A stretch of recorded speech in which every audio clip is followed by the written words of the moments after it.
was unable to defeat their opposition in that particular contest. So this time around, we'll see if Florida Atlantic can keep up that kind of pace from last week. Make the necessary plays, everything, just nicely packaged up into a best-of-5 win. However, that does remain to be seen. Of course, Northern Kentucky, we know them to be quite the talented team talker. We've seen them in a couple of outlets up to this point. So I have no doubt that some changes would have been made since last week, and all that's left to see is how they perform today. Absolutely. And at the end of the day, as we said, if you lose this game, there are real verifiable stakes on hand. So you got to make sure you bring your A game. And unfortunately, this is not a best of 7. This is not a grand final. This is just the stepping stone to get into that next level of best of 5. Determine who's moving on to this conference championships. And my goodness, am I happy to see this one finally kicked off. I think the worst thing that could happen to us right about now is a 3-0. Although I suppose for either one of the teams that's able to levy that against their opposition, that would be quite the benefit. We'll see what happens here. Northern Kentucky going to be taking the field on the orange side, and Florida Atlantic over in the other end. A nice little look at the net here will be blocked away. Rule going to be first out to that ball. Pig on the follow-up downfield now. Very little possession on either side. This is going to be a shot towards the top and in. Mitra off the crossbar for number 1. And Rickles might have gotten the last touch, but ultimately, it's an understandable decision. That shot comes in from Mitra. Very well done to not only get underneath it, but then lean into it to get that extra bit of height. Rickles just has to dive in it because they have no idea who's following it up. 1-0 after 30 seconds, and really just comes off a nice sidewall play and getting to it before the opposition. Only 30 seconds gone, though, so loads of time, and I like this look here. Pig right over to Roll, and what a way to answer back tackle. Only 7 seconds gone off the clock between the last two. This is a perfect play right off the face-off with a direct handoff over to their teammate. Just beautiful. I do like that term you used, handoff. That really was what it is. Pig just setting it on a platter and say, here, eat up. And my goodness, did Rule really partake in that? An immediate answer back. And I think we are in store for another close one if game 1 is any indication's good. Seems as much. Oh my goodness, already another attempt there. Mitra looking for Hammy Crackers down in the mid. That one not destined to find its way into the back of the net. Another passing player. Pig finds Rickles over towards the backboard. There's no additional pressure to follow that one up. But still, it looks like we're seeing a very infield-based game here, with players trying to find additional targets in the attacking zone. Pig gonna try for something here with no boost, though. It's gonna be a giveaway over to Mitra. Still might produce some pressure on this one. Easily cleared away here. Hammy Crackers finding some space downfield, returning back to the neutral game. We'll see Mitra try to continue through, and there is a bump attempt, 2 in a row actually, and Rickles is just waiting for the 50. They'll get 1, but not the second. Hammy Crackers re-enters. They want some of that action. They're gonna get a goal for it. I think someone might have been watching a little bit too much for the major last weekend, because I'm not sure about that fake from Pig. It looks like they had a little bit of boost left in the tank, but they opted not for the save 50-50. They want to see if they can get a little bit more, and they bargained for out of that one. We'll concede number 2. But it's still not going to be the straw that broke the camel's back here, I should hope. This one settling a little bit in the mid, nicely 50-50 away by Pig, but they still find themselves here on the defensive half. And I should remind the audience that Florida Atlantic did take this one. Last time we saw these two teams meet, this is a good look. No flip reset, but they got the double now off the crossbar. Hammy Crackers is a little bit too close for the follow-up, and they will see it away. Pig now, potential breakaway, gets Devil for their efforts, and now it's a breakaway back the other way. The shot on it in, and what is this interaction in the mid?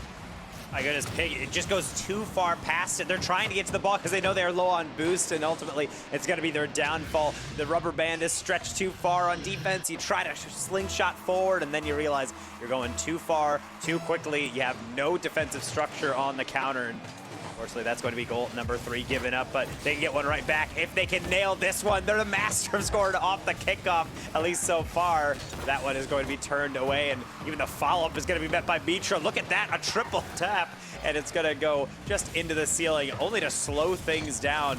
Northern Kentucky does not have an answer right now.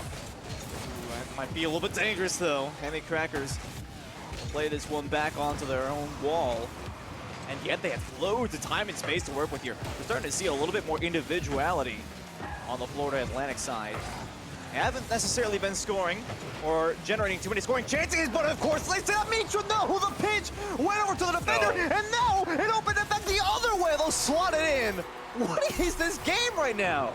feel like I'm watching like a randomizer choose what's going to happen. This one, Mitra has an open net. They're not anticipating, so they try to improv a shot. It pinches into a Fender, who then clears it to the second, who then deflects it downfield because some reason Northern Kentucky has someone at the midline, and they just have an open net. I don't even know how to predict it because I don't think these players have any idea what's happening. Luckily, they have some looks at the goal still, and Heavy Cracker's gonna get a consolation one back. This is just a flurry of goals, and I really wish I could make hide or head of it.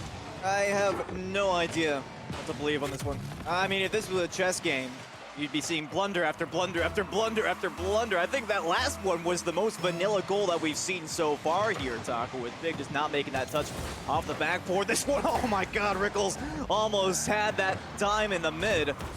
But will be turned away. This one just launched downfield here. Of course, FAU more than happy to run out the clock at this point. I don't think that's going to be an option, though. They throw it to the backboard. They're looking for more. Rickles will made it there. Still losing out on the 50-50, though, and this could turn into an additional attack. Mitra back towards the mid. Rickles has to recur a second time, and they will see it to the midfield. But still loads of attacking pressure coming from the FAU side. They're looking for another one here in the mid. It's Mitra, and they will find a crossbar down and in. Where else? And I love everything about this play, mainly because Hammy Crackers has all the time in the world to smack that ball right back. But what do? They lay it off to Blum, who then baits in the next defender in that gap between the goal line and the midfield, and then they lay it right off to Mitra, who tucks into the open net. Everyone in Northern Kentucky is caught looking, and it's that nice passing play, that composure in front of net that is getting Florida Atlantic University this lead, and continues to really force the danger of it being grown even further. They're continuing to press forward. We said, you know, you just had to wait out this clock. You can sit down on your lead, but that does not seem to be a favored strategy because they just all want the stats. I like that demolition idea at the very least.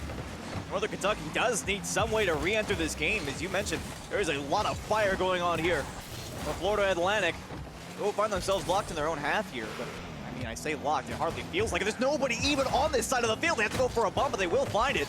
That seemed like a little bit of a last-ditch effort play here. They're going to find another one even. Roll towards the center. Pig getting more physical in the net, but they cannot close the gap there in the end. They're still looking for something, but they'll be thrown back onto their own side of the field. Hammy Crackers, I like that play.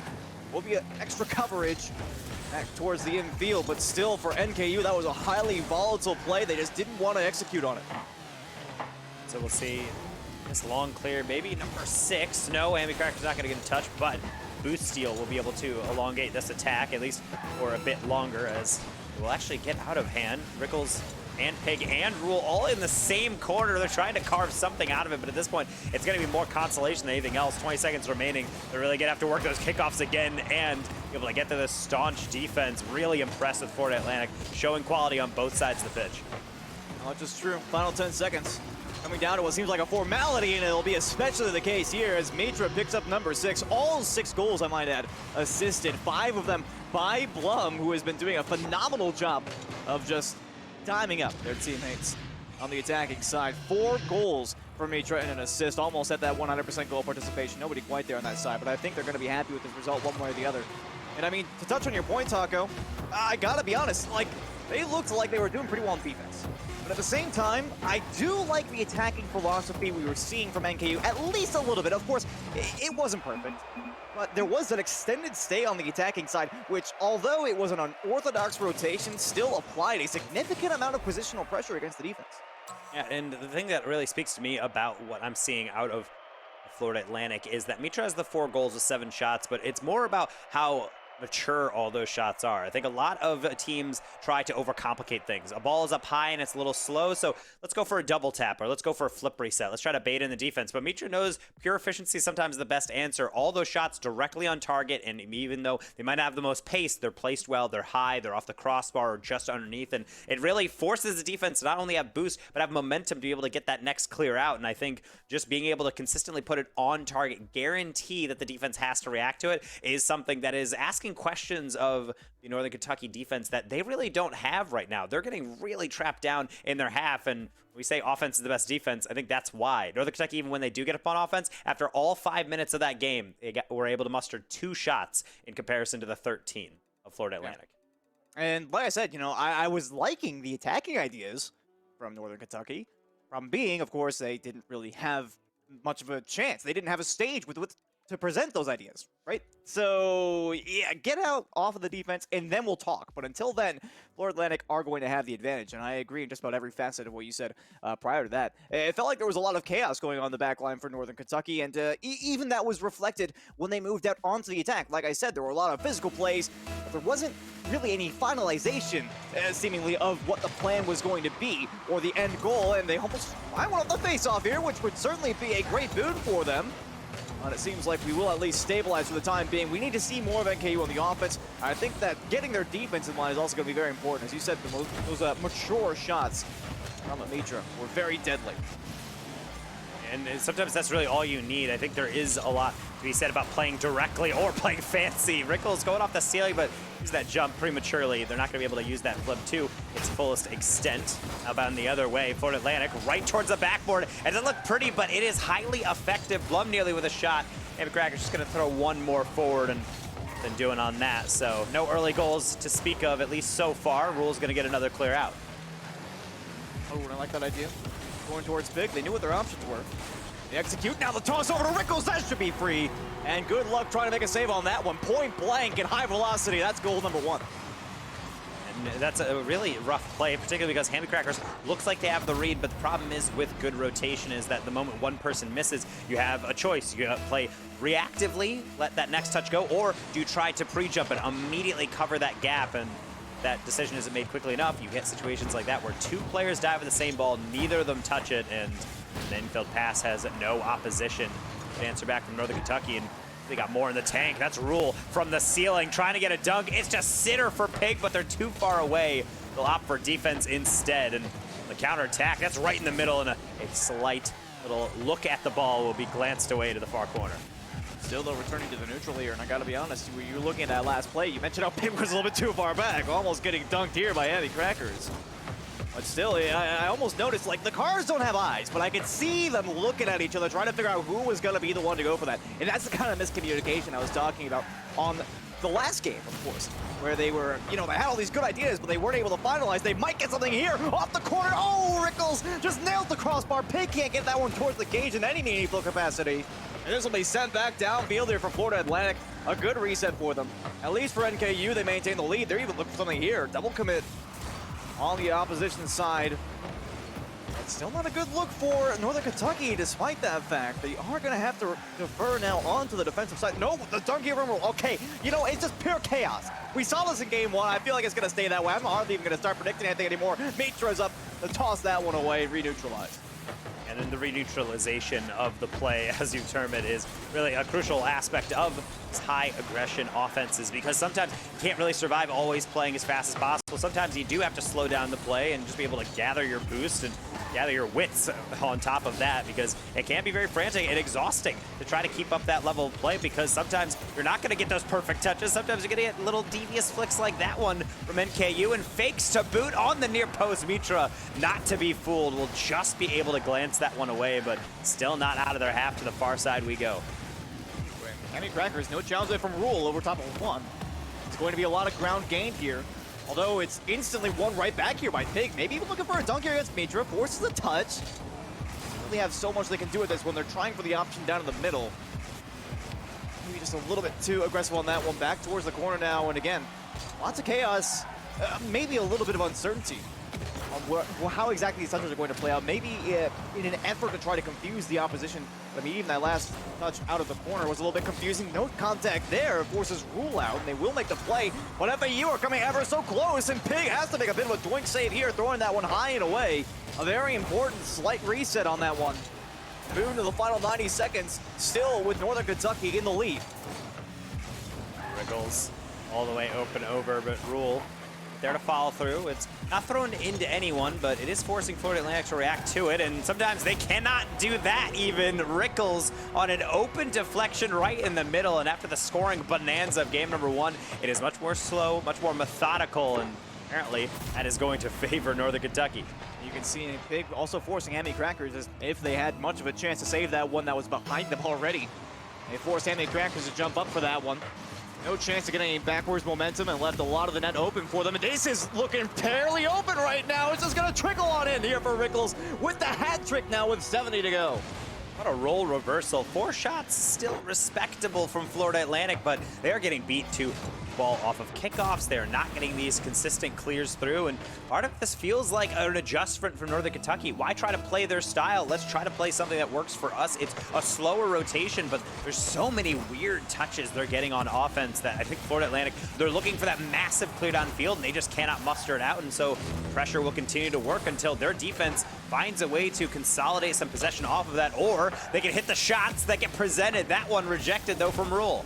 I definitely think there's been a bit of a rally here for NKU on the backside at the very least. This might change, though. Blum not quite close enough, and a double commit there with Hammy Crackers. Certainly not a good look for their offense. They're going to have to scramble to keep this one in the zone. They're trying their darndest, but to no avail. Looking at the final 30 seconds now, and with no obvious goal in sight here for Florida Atlantic, although might have stricken that if wasn't Rickles in the way of that last passing play. They start to advance downfield here. It's getting a little bit desperate, and Mitra just has a dive at that one. Could not make the play. And right now, it's just so easy for NKU to hold on. They know even if they concede a goal, all they have to do is waste time with this offense. They don't have to play optimally. These last couple of seconds going to be a formality as they held on, perhaps not perfectly, but just well enough in the dying moments here, and they will equalize this series. That's fantastic, and I love games like this, particularly because game number 1, it doesn't feel like a runaway stomp down blowout game, but it's very clear that Florida Atlantic had the upper hand. They were dominating the entire game. It wasn't much of a contest, and then game 2 begins, and then NKU plays their game, and then it's answering right back. It's tied up again. I thought it was going to be a close series, and I think that this game is somewhat of a vindication. I'm happy to see that they're able to answer back, and it's just the pendulum swinging back and forth. Which team is going to be able to be more prepared to handle what the other team throws at them? That's what I'm looking forward to out of game 3. Well, I think there was I could argue that there were a variety of things that Northern Kentucky fixed in this one, particularly the defense, although you could also argue that's a bit of a domino effect. You know, by fixing the defensive rotation, you're able to more effectively place your pawns, essentially, in places further downfield, essentially.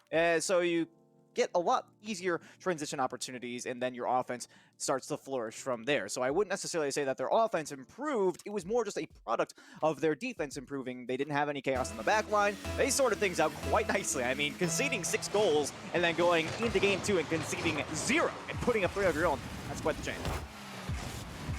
Speaking of change, this is, again, going to be able to shift around seeds potentially and figure out who's actually going to be taking that second seed moving into conference championships next week. Just as a reminder of the stakes of this game, we've played so many league play matches, but that is why these games swinging wildly back and forth are so crucial, because yes, we always try to broadcast these close matchups, these teams that are going to be neck and neck, but this time, this isn't just for another W on the calendar. This has so much implications, so I cannot imagine the nerves for these players. And see it almost in Florida Atlantic's rotation. Everybody's up. Nobody is home, and Rickles not able to capitalize on that one. That shot too high. Tucker, I think something that we didn't even touch on quite yet, mostly because I didn't think of it, but NKU failed to make it in the CCA Open for the last chance qualifier into CRO Worlds. But there are spots open through NACE Starleague, so if they can make it relatively deep in the bracket, this could be their chance. So losing out here would be quite the knife in the chest for them. We'll see if they have what it takes. The first minute has come and gone here, with nothing doing for either team. Rickles was the one to watch out for in game 2. Mitra, the one to watch out for game 1, and right here as well. Pig is going to be there to meet that shot, and very necessarily like this physical play as well on the sidewall, seeing NKU move a little bit downfield. Do opt to try and take possession on this one, but he immediately prepared in the mid. Back to the neutral game. I feel like this is kind of where you could expect us to essentially neutralize this game, where of course game 1 was very heavily favored for Florida Atlantic, and game 2 near the end was very heavily favored for Northern Kentucky. We're starting to see both teams bring out the best of their gameplay. Well, I like that. The boost steal into the pass, but Mitra, the only one really remaining with boost, able to not only get the clear, but then get a boost steal their own and the pass. Blum nowhere close to it, but Hammy Crackers off the demo spawn. Perfectly placed to clear this, and this long ball really starting to emerge. However, so too is the demo play. Kentucky has been headhunting, and I think Florida Atlantic maybe not be fearing for their lives, but they're certainly not as comfortable approaching these touches as they might like. We're still at halftime, waiting for that breakthrough. Garson will be proud right now what Northern Kentucky's bringing to the table. They are getting very physical. The boxing gloves are on their side. Going for a lot of these little individual approaches onto the attacking zone. Gotta say, I'm relatively a fan, although they're not able to hold on to this one. And Mitra, good look, throws it to the backboard. Huge pressure applied here, but they have no bump here against Rickles. It's a free touch out towards the corner, but not good enough. Pigs has to make a desperate save. And now Blum, the slow ball isn't quite enough either. I like the idea with the changeup. They're still looking for something, but it will be tossed back across the midfield line for at least a partial reset. Is up with Blum, but it's a beautiful pass down. Ambi Cracker's gonna slap it into the near post and then take it off of Blum. A miscommunication out of frustration or just in a lack of communication. Who really knows? And to really go back in and we analyze that one a bit later, but ultimately there's no harm, no foul. We're sitting at 0-0, and I think that was the best chance Fort Atlantic has gotten, and it's come down to them being able to have that composure, pick out a pass just like NK picked out that top corner, but the crossbar will be dismissing them yet again. And I mean, if you're Mitra in that situation, you gotta have some cojones to sit down there in the net and have faith in your fourth defender. But indeed they did. Oh, I like this idea yet again, but Pig can't put that one even towards the target. I think they want a bit of a flip reset. This 50 out to the side wall will be met by Mitra. Hammy Crackers for something cheesy. Doesn't work out. Now potential 1v1 Rule with the early challenge. Perfectly played on that one, buying their team plenty of time to get back as well. It may not have seemed it, but still the optimal play just to go as fast as is possible, not providing any sort of opportunities for your opponents to regain their options and rally the ball. Just outside of a minute remaining here, still sitting at 0-0, looking for a series leader here in game 3. And Plum trying to put their name on the table, and they will. Just under the crossbar makes it 1-0. Not only just under the crossbar, but crossing up the defender. This is a risky play because you're shooting it kind of at the defender, but because Rule knows that near post is so much closer to the ball, they overcommit into it, and then the shot is just not able to be touched away. Under a minute to go. We had to wait a long time for this goal, but an important one it is to take a lead in the series again and just be snuffed out actually because no one is up for Rule, but they are up for the rebound. Pig not able to touch it, and then Mitra onto attack with the backflip set of a curious way to approach, but not going to go through. Rule can't get any touch past it, and is going to get another clear down as they're trying to tick off the seconds. Would love to see a bit more of a close secondary there for NKU. I mean, Rule was given a lot of time and space by the opposition. They might be able to make up for it. That one just sails right on in. Blum was trying to make coverage for the pass, but they didn't have the far post and we're tied. At a high speed, you have to play predictive, but sometimes no one touches it. You can see Blum even lean back just to make sure they're in the way, but there's nothing to block if the touch doesn't come through, and that is a bit of a clunky looking goal, but perfectly understandable, though. 27 seconds remaining. Next goal could be the winner if it comes in regulation. That's not going to be it off the kickoff. NKU consistently threatening off the restart. Certainly something I'm going to be having an eye out for in the future, because I'm sure we'll continue up until Mitra gets a double, and at this point maybe only one more attack in the books before we have to go to extra innings. I was about ready to start counting for the countdown there. I have to remind myself we're not there anymore. But in any case, final second ticks away now. Oh, that did not look like the most solid touch, but they will see it down to the ground there. Mitra almost had something completely cheesy on that one. We got OT in game 3. Again, this isn't the series winner, but it's gonna be close. Hammy Crackers, oh, Pig avoiding a demolition. That could have been dangerous with the potential for the flip reset. They're looking downfield now. They cannot make that extra touch that they needed. It's still a good counter-attacking idea there for Northern Kentucky. Oh, that one almost pitches on target. Rule was there, but still looked a little bit scary from my point of view.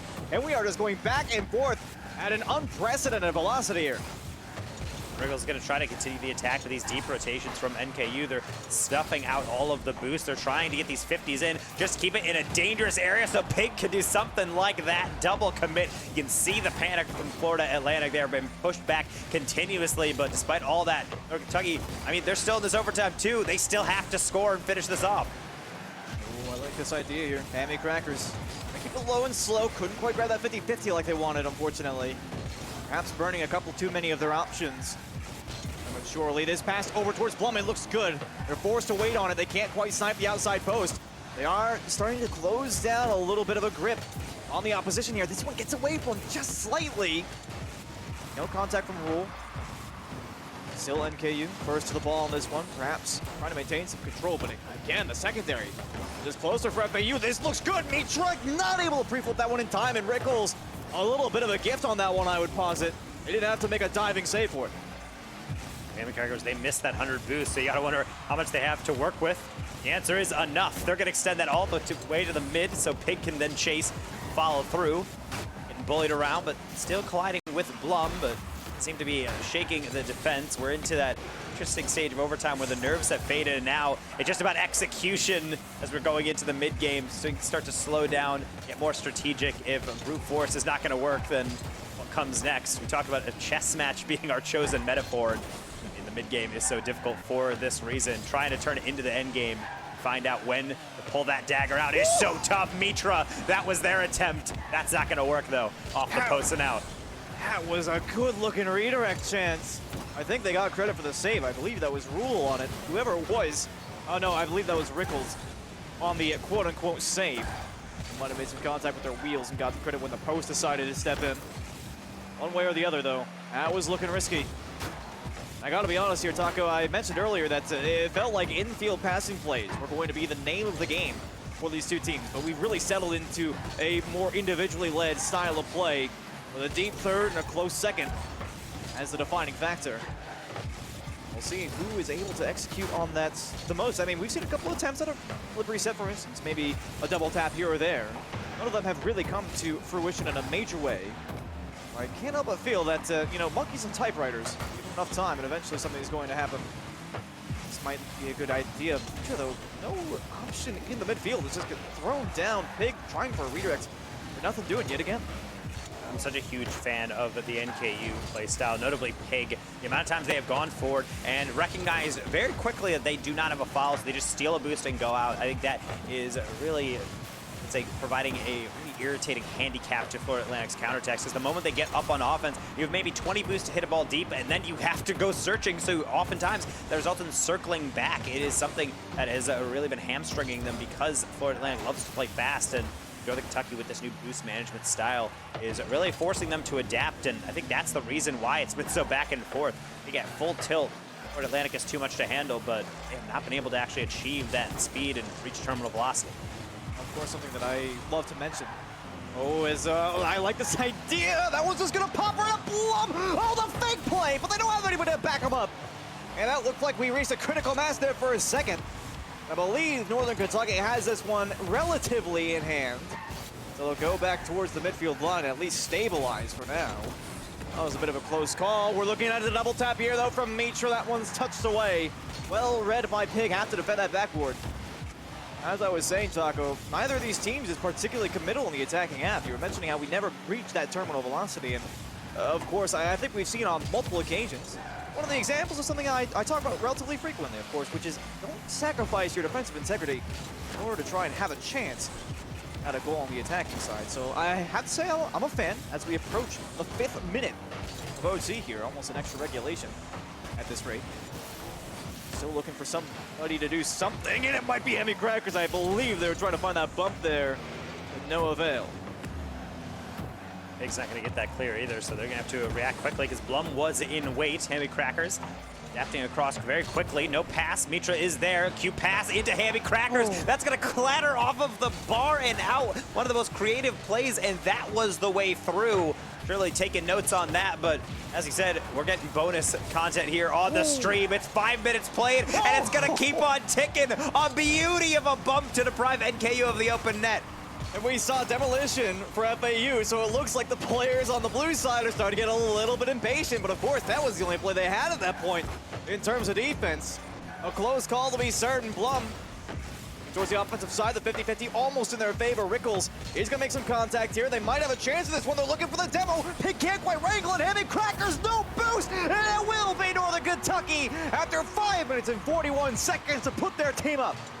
And this is so tough, but look who it is. It's Pig, the delayed flick. And honestly, that makes all the difference. I'm a huge fan of not immediately hitting the ball on target. We talked about Mitra on Florida Atlantic using just pure efficiency, direct pass the goal effectively. And that is what Pig is doing, but that changeup freezes Hammy Crackers, and that is what makes all the difference after almost 6 minutes of play. Northern Kentucky earning, in every sense of the word, this series lead.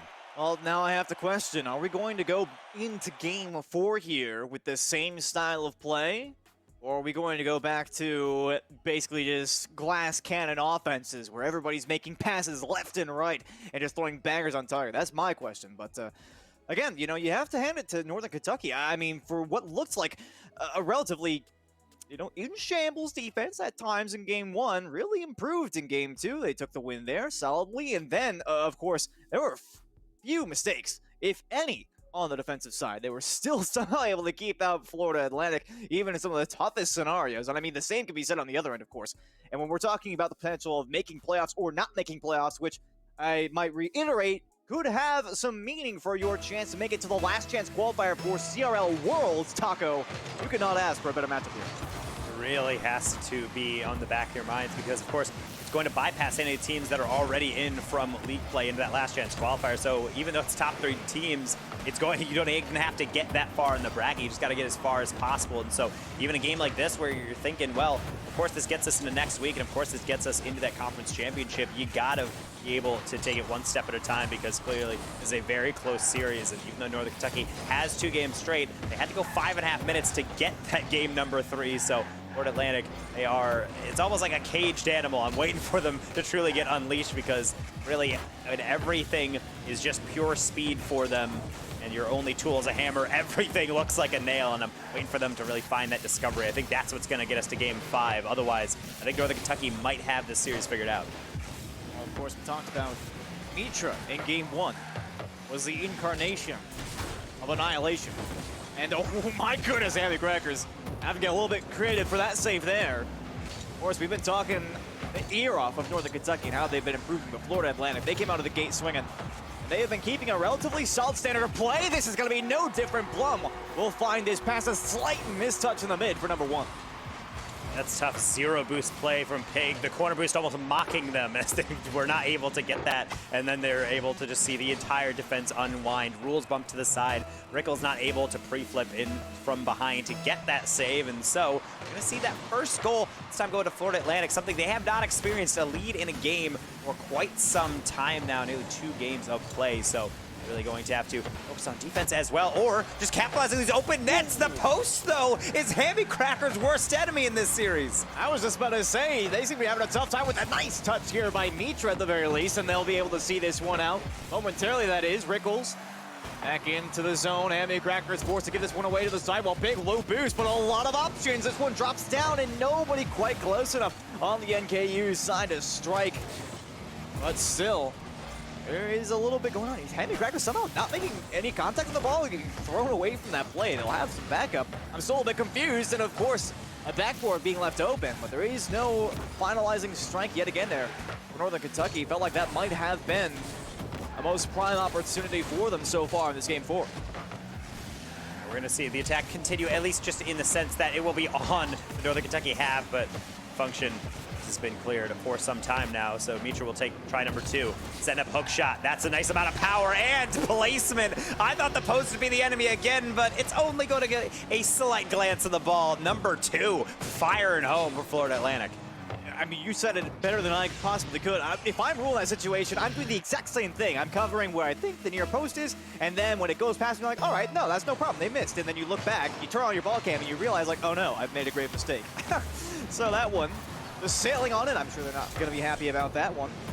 But again, it was Mitra who led the team in Game 1, and they put up the second one here, of course, following Blum's example this time around. They'll have another chance. It seems no rule going to make some contact on that one off the side wall, and they played this one patient. Wisely so, a little bit of a demolition to try to assist their drive downfield. Well, we'll stall out just a little bit. I don't think that they're going to be too unhappy with the result here. They're wasting a heck of a lot of time. Hammy Crackers looking for something cheeky. Out in front now, Mitra denied by Pig, but still loads of control going the way of Florida Atlantic.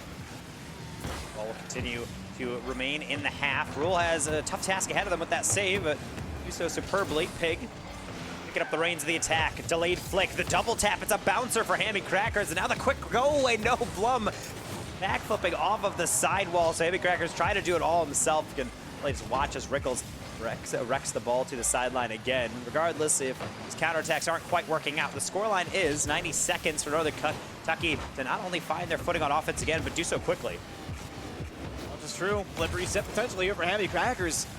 You see once again how fast FAU are playing to the ball, and of course that only entails them keeping it in the red zone. I don't really care to put many more goals on target at this point in time. I mean, of course, their work will be cut out for them if they let one in. This might be it. Mitra, what a pre-jump on that one, reading the 1-2-1.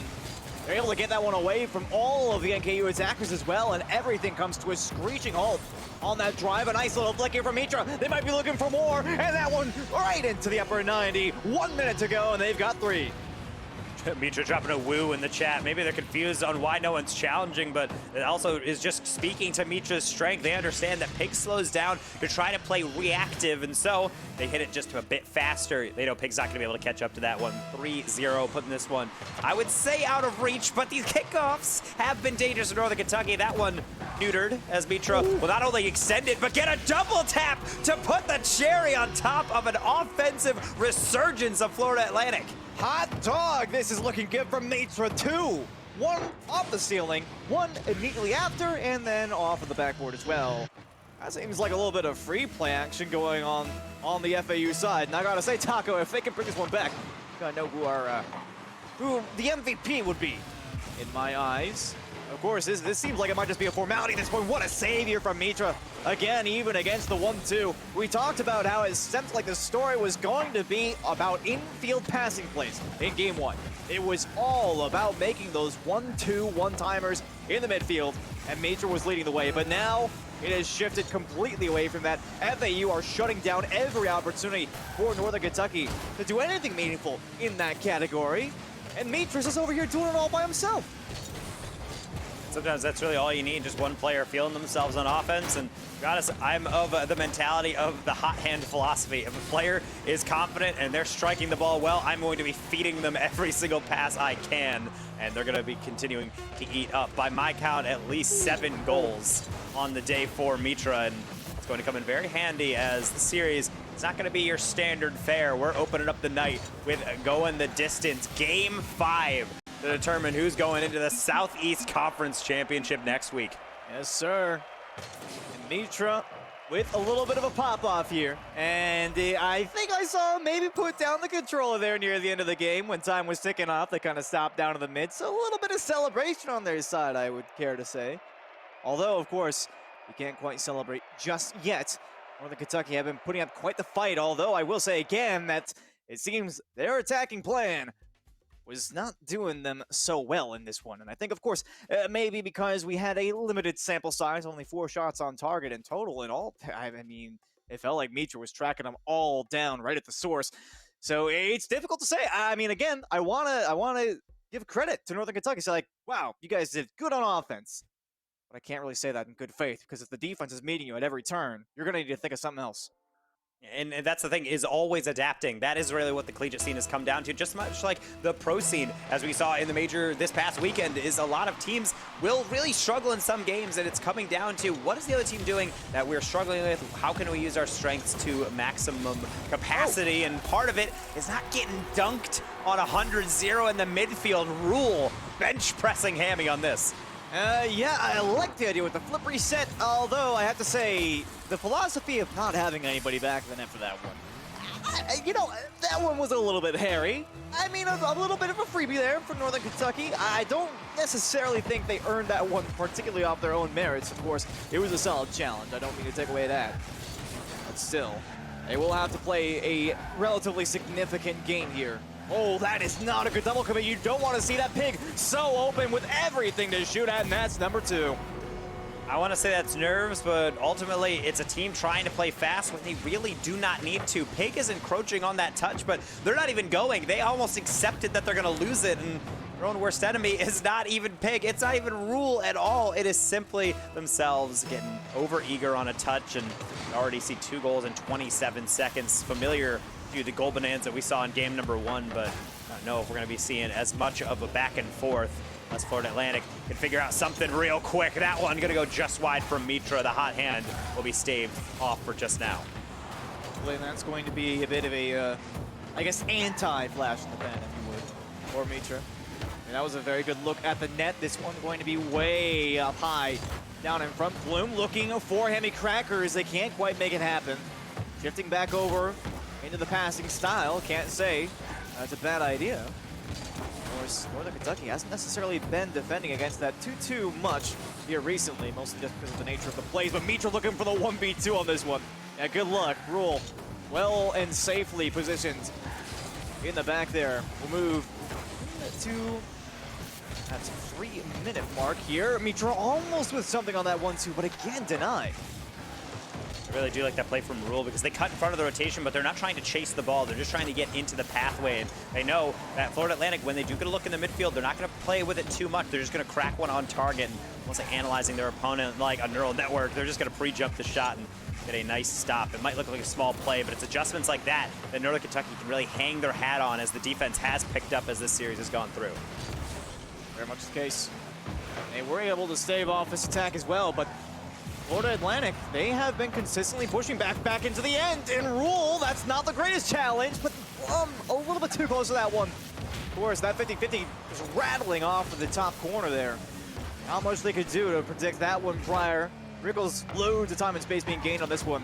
And a demo on the back end, that's completely free. Mitra, oh my god, off the bar! And they have no chance to recuperate on this one. Blow them off the back wall, and they just have to respect. They might still be able to salvage this one. Back off the back wall, but no double tap on target. And this should be a full reset for NKU. Back towards the middle. This might be their final chance of this one. Mitra, gonna be denied here by Rickles. We're gonna settle down just a little bit more as that one goes back into the corner, but a second huge miss on an open net, Taco. College students already don't have a good sleep schedule, but that one's going to keep you up at night if this game does not go the way of Florida Atlantic, especially at the current score line. They need something in the final 2 minutes. The 2-minute drill has been activated, but Northern Kentucky knows that, and they're playing lockdown defense for now. Rule. Even that for Pig, that will be saved yet again, and Pig doing a great job of cutting out so many attacks in his past 3 games. When they really do need a challenge to go through, it is often Pig right at the center of it. So you can see right here even.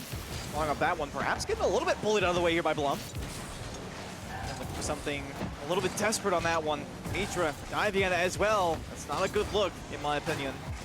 I don't want to see desperation here from Florida Atlantic. They know what they have. Mitra is able to make this read, and they might have a power play going back down the other way. The 1-2-1, but they cannot push it past Rule. Simply not enough mustard on that play.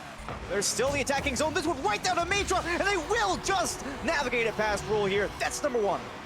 And this is so impressive from Mitra to know to just stay in the attack. Why are they there in the back post? And to be honest, the defense is probably wanted the same thing. I think they wanted something different out of that clear, but to be honest, that felt like more reactionary. We just got to get a touch, and as soon as it left their front bumper, is going into the worst possible position. So mistake or otherwise, it will be a goal back, and it's giving Florida Atlantic some hope here in the dying moments of this series. Has been going up very early for some of these challenges, something I just saw on the prior defensive play for Florida Atlantic. Rule, oh my goodness, again denied there by Mitra. If they're making all these challenges in the mid, that's a lot of boost being expended on defensively minded plays, and they can't necessarily afford that too often at this point. They will gain some control here on their own half. That's Rickles now to the play. Rule, next one in line. Mitra can't quite get under, but Blum is there for the follow-up. They'll push through, but Mitra, maybe a little bit of extra contact. They might still be able to take control, but I love the slow play here by Rule, just trying to waste as much time as possible. And now back on the other end, Mitra gonna be denied by Rule again. The mind game starting to take full effect here, and Florida Atlantic are back in this game mentally. Yeah, but there's no one able to follow it up, so Rickles is going to continue the slow play. They want to keep it close to the car. They want to force out 50s and force you to come to them. We know that you need a goal. That is the Northern Kentucky comms right now, and hopefully they're not getting over ego because that demo nearly opened the gate, but Pig yet again the savior that they needed. One more infield pass to Hammy, cut out. It's Pig. Can they put this one to bed on the near post? Yes, sir. That is going to be Northern Kentucky maybe sealing this series. And we gotta see something of a miracle story here now. Florida Atlantic, they have been the ones on the receiving end of a couple of kickoff goals so far this series. It's time to flip the script. You have 10 seconds left, ladies and gents. It's now or never. Potentially your last shot to make it into the last chance qualifier. The seconds continue to tick away. Father Time, a merciless God, and that will be the game, set and match. Northern Kentucky flipping the script from last week, and they don't even get one for the road. Oh, that's just insult to injury. And Florida Atlantic, it was a good effort, but at the end of the day, they could not pull it off. And this one really is an ego check if there ever was one. I don't think Florida Atlantic coming into this game, expected them to blow out the game. I don't think they thought it was going to be an easy victory, but it does really hurt to show that you're this close. It felt like you had movement downfield, and to be honest, I'm never a fan of dwelling on a singular play, but we have to talk about that demo into the crossbar shot from Mitra, the most consistent player, maybe just not reacting in time, whatever the circumstance. I don't want to levy the blame on them. You win and lose as a team, and so then I'll pivot to NKU, focus on the positive. A great way to get your vengeance, and what a sweeter way than to get into the conference championship next week. I mean, you talked about consistency, Taku. I feel like that is one of the most important aspects for a team when you get down to these kinds of high-stakes scenarios. And when a team can't perform, they fall out, and eventually you are left with the best of the best. And of course, we are at a very early stage of the competition. I'm not here to claim that Northern Kentucky is the best team, because of course, they have many foes yet waiting for them.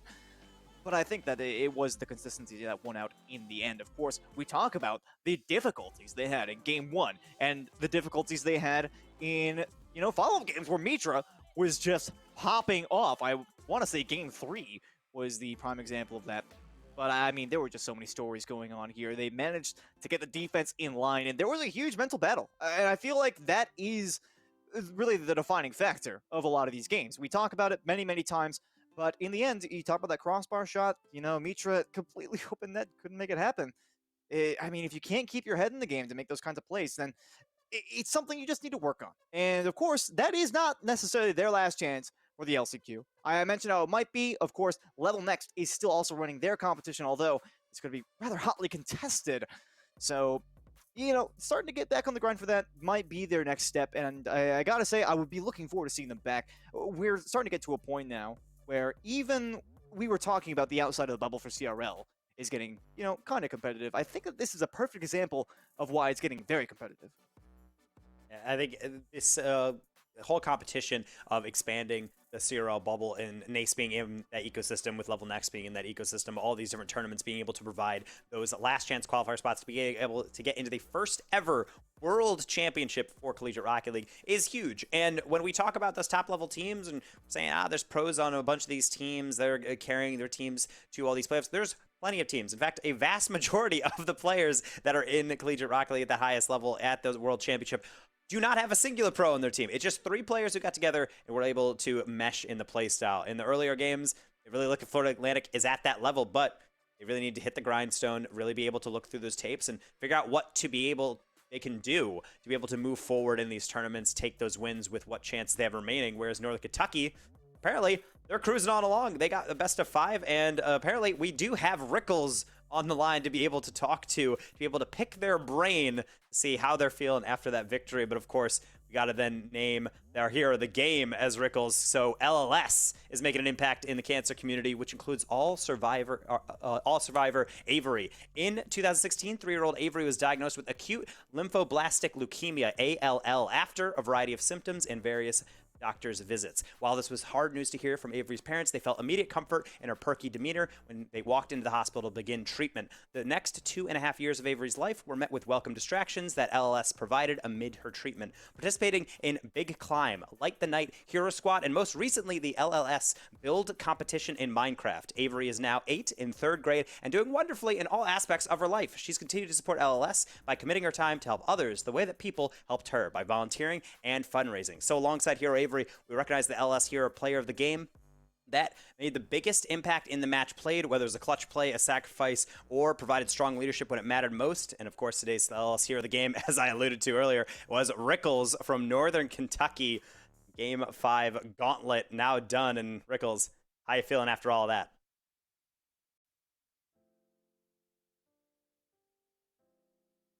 So going into that conference championship next week and being able to then focus on the task ahead. I mean, are you guys just taking this one series at a time, or are you feeling like you have the big picture in mind that you can make that deep run, be able to get into that qualification for that last chance qualifier?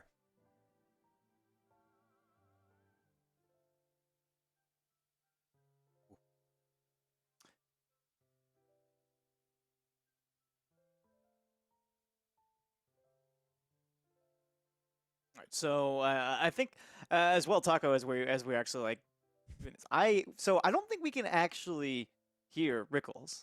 Well, I think can the stream hear Rickles is the question. No. Okay. Well, I mean, so we'll do this. We've done this before. We have done this before, Taco. All right, Rickles. So we're gonna do some yes or no. All right. So I want to know for you guys, obviously, you know, falling out of the CCA Open, not being able to qualify for LCQ there. You guys looked pretty confident in today's game, of course, a huge team effort, lots of adaptations. Do you feel confident? So, like, thumbs up or thumbs down? You feeling confident about your odds of making it through NACE? Can you hear me now?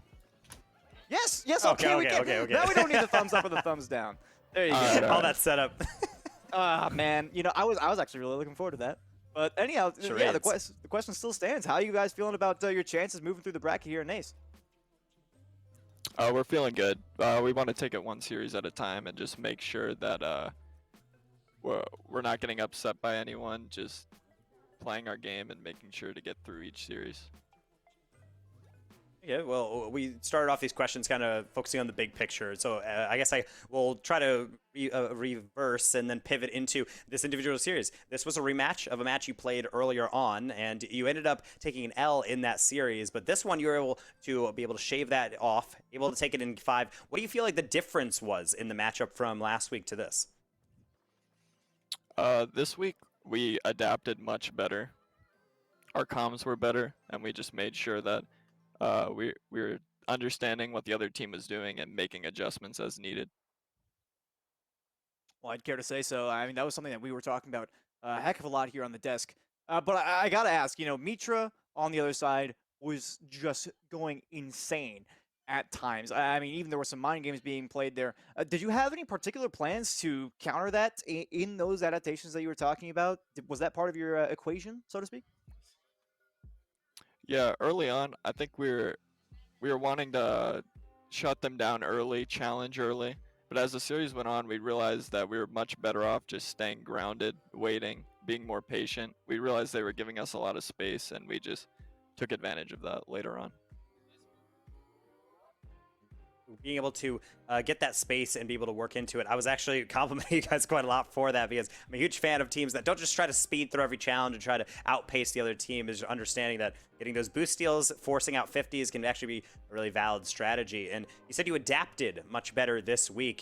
Do you guys try to come into every series with our particular strategy, or is it really just a chess match and trying to figure out what are the weaknesses of the other team, and then how can we take advantage of that? And you guys said it, we played this team just recently, so we know going in kind of how they play. We kind of had a plan going in, but usually it's just like game one's a feeler game. You're not playing too aggressive. You're just trying to see what the other team does, and hopefully you win game one, but if not, you can make any adjustments needed. Well, it seems like you guys did a heck of a job, but I think we're about ready to let you go on this one. So before we do, we want to give you a chance for any sort of shout-outs, you know, if that might be to us, some trash for the other team, whatever you got, hit us. Well, shout out to my teammates. They both played great, and shout out to everyone watching. All right, well, thank you very much, Rickles. We appreciate your time, and good luck in the future. Thank you. Thank you for having me. Well, Taco, that's Series 1. It feels like we've been here for ages. That was quite the best of 5 to start the night. Like I said, you know, that might have been our match of the night, but we still got a couple more looking down the line that I'm quite excited about. Yeah, of course, all these matches with so many stakes, I'm expecting them to be competitive, because it usually is when you have the top teams in a division. As a more reminder, everybody, these are the 2nd and 3rd seeds trying to fight in to see who can get that 2nd seed in the conference, make sure they can go on to the conference championships to face the number 1 seed. So we got one down. It's Northern Kentucky taking out Florida Atlantic. And then after this break, hopefully you don't go anywhere, because we have SUNY Farmingdale taking on University of New Haven right after this.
We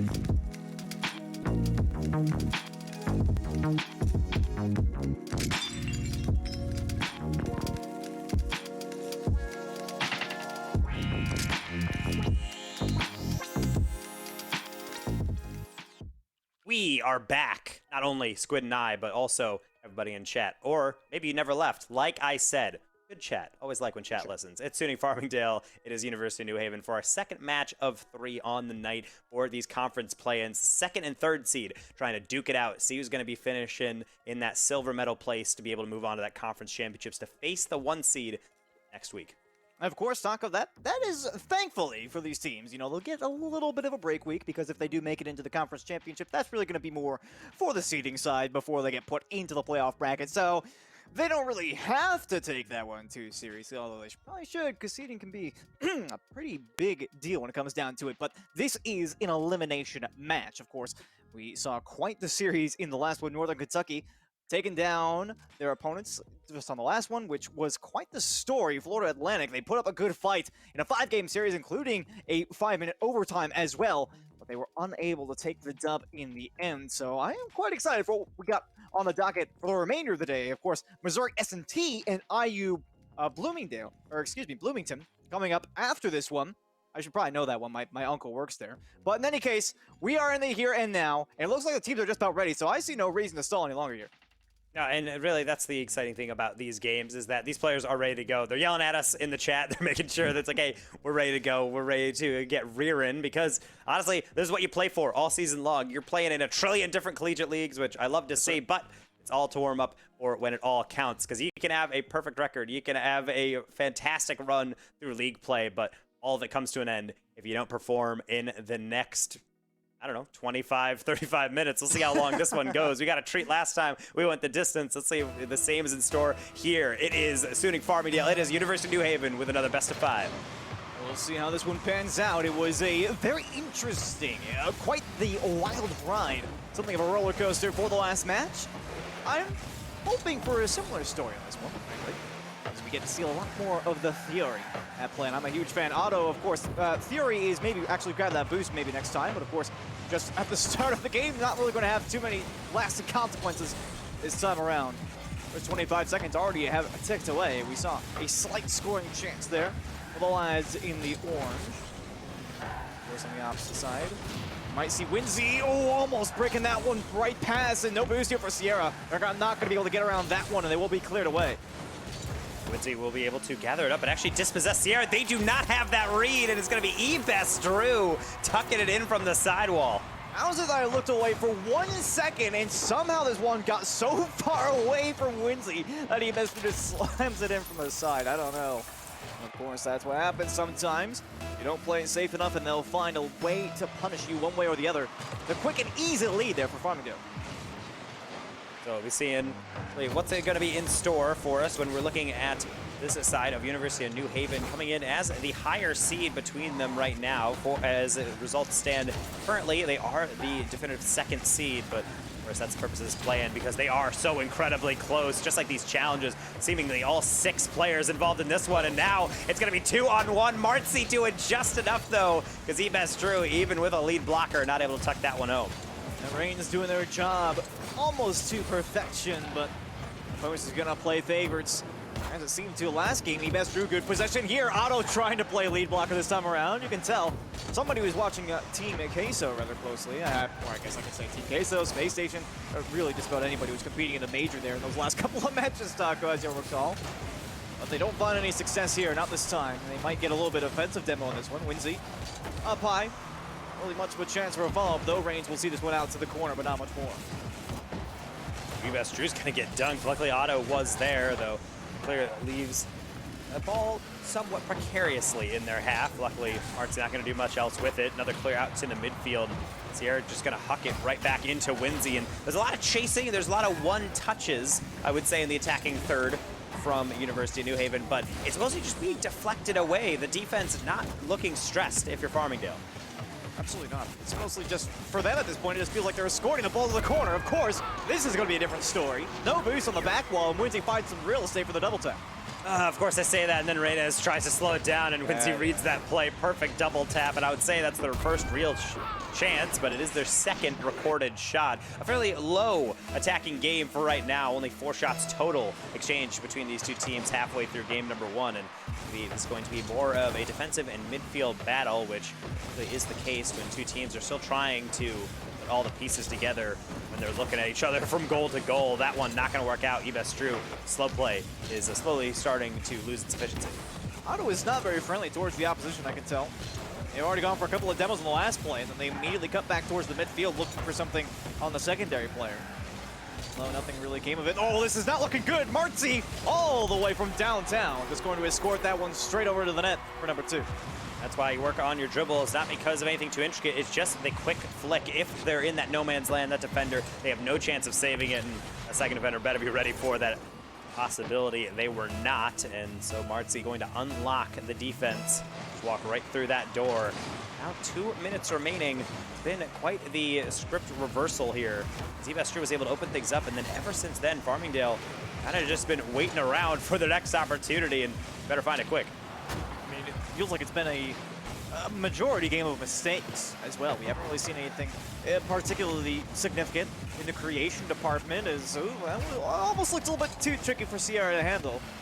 We'll find it towards the back wall and off of it as well. Looking for a solid 50, making secondary contact. Nice little push downfield to buy some space and time for their team. And of course, during the final 100 seconds of gameplay, they don't need much more than what they've got. Out of the corner, though, they might look for something. That respawn, perhaps a little bit fortunate. One of the only luck factors in the game, of course. Martzi now looking a little bit downfield at Ebestru with a turn away.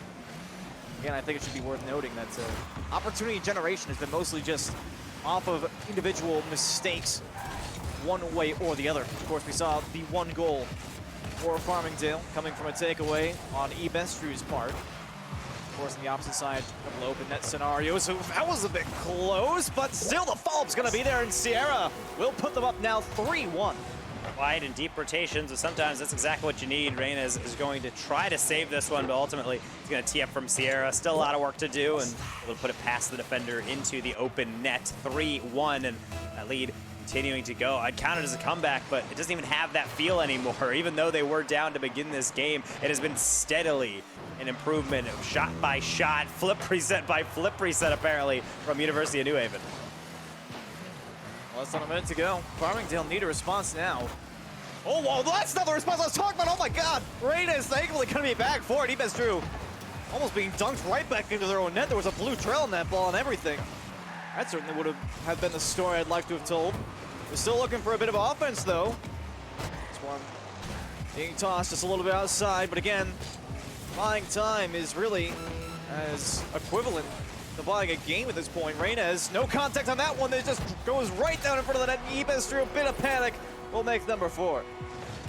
This is really not what you're looking for if you're going downfield, and then you get the immediate clear down. It doesn't look like it's going to be much of an issue, but Martzi, they get an annoying touch, and really that sometimes is all you need. The defense will panic from there, and that's exactly what we did see. Not really going to impact any final result, I think. This game 1, I think, well and truly was earned from University of New Haven, so now looking forward to game number 2, Squid. What are you seeing on the telestrator? What designs are you drawing for this team to be able to amend for this game really slipping out of their hands? Well, I don't really know how to read barcode, so I think that's going to be a slight issue for me. And I mean, in all reality, it's difficult for me to say with much accuracy what precisely is going to transpire here in Game 2. I'm going to reiterate what I was saying earlier. We saw, I think it was the first 3 goals, realistically, were all just a slight mistake. Somebody realized, like, oh, hey, I have space and time to make this goal happen. And then they just kind of threw it in. I don't know if that was kind of just an application of theory that I wasn't quite seeing at the time, or if it was just more of a happenstance. Like someone was like, oh, hey, I can just score, and they did. So it's a little bit questionable for me. I think, first and foremost, because if we're talking about mistakes and leaving spots open on the back end, I think for both teams right now, the number 1 priority is going to be short up on the back. Of course, I want to say that New Haven, they had that 1 goal against right at the start of the game, and then they didn't really have any trouble with that down the line in the future. So I think that, well, yeah, good job. Props to you guys. So more on the other half. But, I mean, as time went on and on and on, it really did feel like a slower game where people were just taking the opportunities as they came to him. Nobody was really forced to generate anything, and of course I think that's not exactly great for Farmingdale, as they needed to do exactly that. And I think going forward, I do agree that the defense really has to tighten up, but I would say mostly just getting those 50s down in the midfield, making sure these touches to the corner are actually getting out of the danger area. I felt like a lot of times the idea was there from New Haven, being able to tap a ball to a certain direction, but it was almost either too telegraphed or the execution actually wasn't clean enough, and they're just going to be thrown right back into danger, and so they find themselves in mild danger. The boiler has been set to low for right now, and of course New Haven has a game number 1, but we know Game 5 or 5-game series has a very long time in the feeling of it. So I would say there's more than enough time to adjust and see if the pendulum can swing back again. Doesn't seem like pulling down New Haven. They're right back to the passing game, though. That one too rich for Martzi. They're going to turn around. Well, let's you and me, and hopefully the players on the pitch, go on an adventure of self-discovery, hopefully, in how to play Rocket League. We get underway here in game number 2. It looks like it might be a nice little handoff here right over top of Ebes Drew, and Winsy takes the credit. I love plays like this because it almost feels like you're just in casual trying to go for something dumb, and it really is a kind of a team pinch getting in there. Sierra's going to get the assist. Winsy got the final touch and going to go right on through. And honestly, those are the goals, at least if they scored on me. I kind of just laugh out. I'm like, of course that works out. New Haven on a roll, continue to show it 40 seconds in. I mean, of course, if you're Ebes Drew in that situation, you're kind of looking at that and you're thinking to yourself, like, there's no way they actually get this, right? So I know exactly what you're talking about. They're looking for one back right here. Oh, that was almost number 90. They got loads to shoot at here, though. The follow-up from Otto. And this, I was talking about they need some generation. This is perfect. Arenas, you cannot place it any better than that, except you can, Well, because it's posted out, so Otto will be able to take their time and put it in. Sierra putting a whoops in chat, recognizing maybe they didn't need to send absolutely everyone on the rebound, and get right back to a level scoreline. I mean, Taki, you mentioned how you can't possibly place it any better except for putting it in. I mean, maybe it was a calculated pass. You don't know. Oh, I like this pickup. All right, Ebes Drew, waiting for a slight little bit of panic there on the opposition side. They might still have an attack even off of this. Sierra with a reset. Not going to get anything out of it, though. Marcy, the additional clearance. But still, I feel like this is... We're starting to settle down more into a respectable game. Of course, game 1 had a couple of silly shenanigans. This is going to be a little bit different. Ebes dropped the back wall. Reynez wants to close the gap, but actually still goes in on it. Maybe a little bit aggressive for my taste as the third man in that rotation, but it seems they managed to find their way out to safety towards the midfield line here. Sierra will use that free flick to send it to Martzi. No double tap, but Otto, they're going to throw right in the middle. Winsy, big shot. Arenas as Ebes Drew lurking in the midfield. Sierra, a brave challenge, the backflip into it, and the dunk. Martzi on the follow along with Sierra. Maybe over-eager is New Haven, but as long as Winsy can hold this up, shouldn't hurt him too hard. Of course, there's still 3 minutes left on the clock. Things are just going wild. I mean, you saw that. A little bit of side swipe action going on between Ebes Drew and one of the defense. Otto not actually able to make contact with one off the back wall. Might be a little bit of a risky defensive play. It still looks risky here. They find real estate, and Martzi with the double tap here. Through 2 defenders and in. This is a tough one, Ebes Drew. I don't even mind this touch. The problem is they're waiting on the backboard, and it goes perfectly in between Otto and Ebes Drew. Whether it's a miscommunication or just a miscalibration, we do not know. All we know is if you give Martzi a chance like that on an open double, they're going to bury it. I mean, I'm a fan of defending the backboard, but, you know, if you're going to do it with 2 players, you got to know who's going to do it. They find another bit of real estate here, and Sierra was up first. Winsy for the follow, and that one's right under the crossbar. And this is why you cannot let people just keep putting dents on your back wall like this. This is a tough one because Sierra does not favor Winsy with this touch. They put that really far to the side, but Winsy also has that composure to understand it's a wide open goal. All I got to do is put it between the sticks. Job for 3-1. We're hitting halftime, and again, it's just New Haven being able to consistently chip through and find their way through this defense. Offensive composure is critical. And I think that we're not quite in the spot we wanted to be. Okay, so I don't know what in the world Sierra's thought process was there. I mean, I do know what it was, but still. I guess there's some confidence on the New Haven side, and why not? They've got the game advantage, and it looks like they're going to continue their winning ways at this rate. I mean, even looking at the shot count here, they do double their opposition. They've only got 4 themselves, but still, a 3-for-4 record is pretty favorable. And this is a tough game as well because this is not really anything that would surprise people following along with this section of a Starleague, as last time these teams played, Raven were able actually to take a 3-0 game series record over this team. So Farmingdale is necessarily fighting for their life against a team that already seems to have their number in some respects. I will say Farmingdale's defense is still looking pretty decent on a lot of these looks, but problem is they don't only need to stop these attacks and continue to batter their backboard, be able to do something like that, scoring on open chances generated from just constant pressure. Yeah, I'm afraid decency is not going to be quite enough here. You have to have the consistent play time after time after time. And when we're talking about New Haven, with loads of creative shot opportunities being generated in a variety of different ways. Of course, we've seen double taps, abusing the backboard, players rolling off the backboard, as we saw only moments ago from Sierra, I believe it was, and even these 1-2 passing plays in the mid. There's so many things they have to account for that trying to make a transition downfield or even gaining boost control almost seems like an afterthought at times. Reynes will be able to at least send it somewhat. Otto, I like that aerial. Not that touch, to the corner it goes. Martzi, no contact, Ebest Drew. It's a laser on the near post, and even with a defender in the way, it's gonna find its way in. Hope yet for Farmingdale. Hey, sometimes you just gotta throw it on the target and it'll work out for you there. Of course, no contact from Martzi isn't exactly what the defense was expecting, so I'm sure that was a mite challenging for them to recuperate on the back end. A little bit of favorability there for Farmingdale on that last attack. And as you mentioned, still quite the competition for them if they want to get back into this one, although it might look a bit more favorable now. Winsy in a tough spot. It'll be just enough contact to find Sierra with a flip reset and with loads of boost, but still not enough to get it to the midfield line. Another shot being registered here. Easily touched away. Ebest Drew looking towards the mid. Wanted that pass from Otto. A good idea. We haven't seen too much of Farmingdale on the attacking side, but it seemed like they had some good puzzle pieces to put together there. Trying to backwards challenge. At this point, you got to throw something forward because you have maybe 1 or 2 attacks, and that is exactly how far down you are in this game. It's not making it easier, though. Sierra's a demon, getting a dunk, getting the boost steal, and the back pass.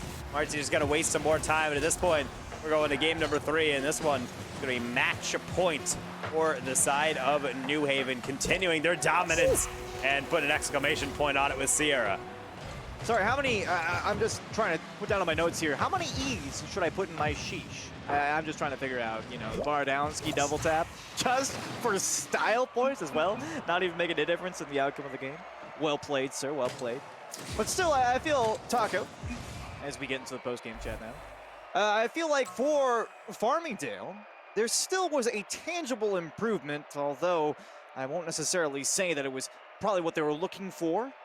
There was a noticeable change in the wins, of course. They managed to get a couple of opportunity attacks back on the offensive side, and as I mentioned, they certainly were knocking down some dominoes when it came to actually putting together some attacks of their own, you know, of course, of their own merit, but it was still the defensive robustness that they are lacking presently. Of course, with the backboard play being so prominent here from New Haven, I feel like that's the #1 target for what you got to shut down.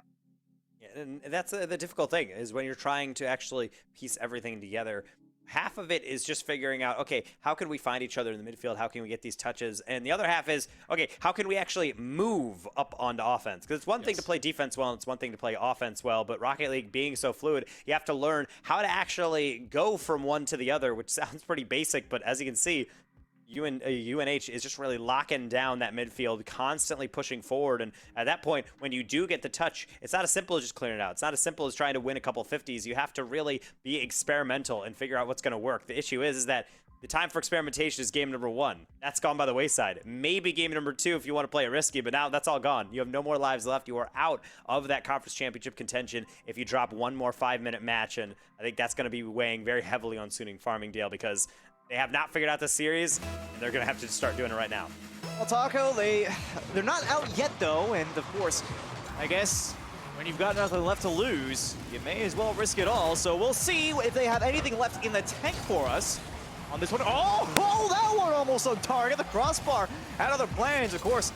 And that is limited in how high it goes. Off the ground, and Sierra looking back the other way. Winsy, the follow-up. towards the backboard, but they will have some control here. Of course, oh boy, Farmingdale, right as I said, their last player demoed this one, not quite sailing it, but they can't get it away. Marcy, even with 0 boost for number 1.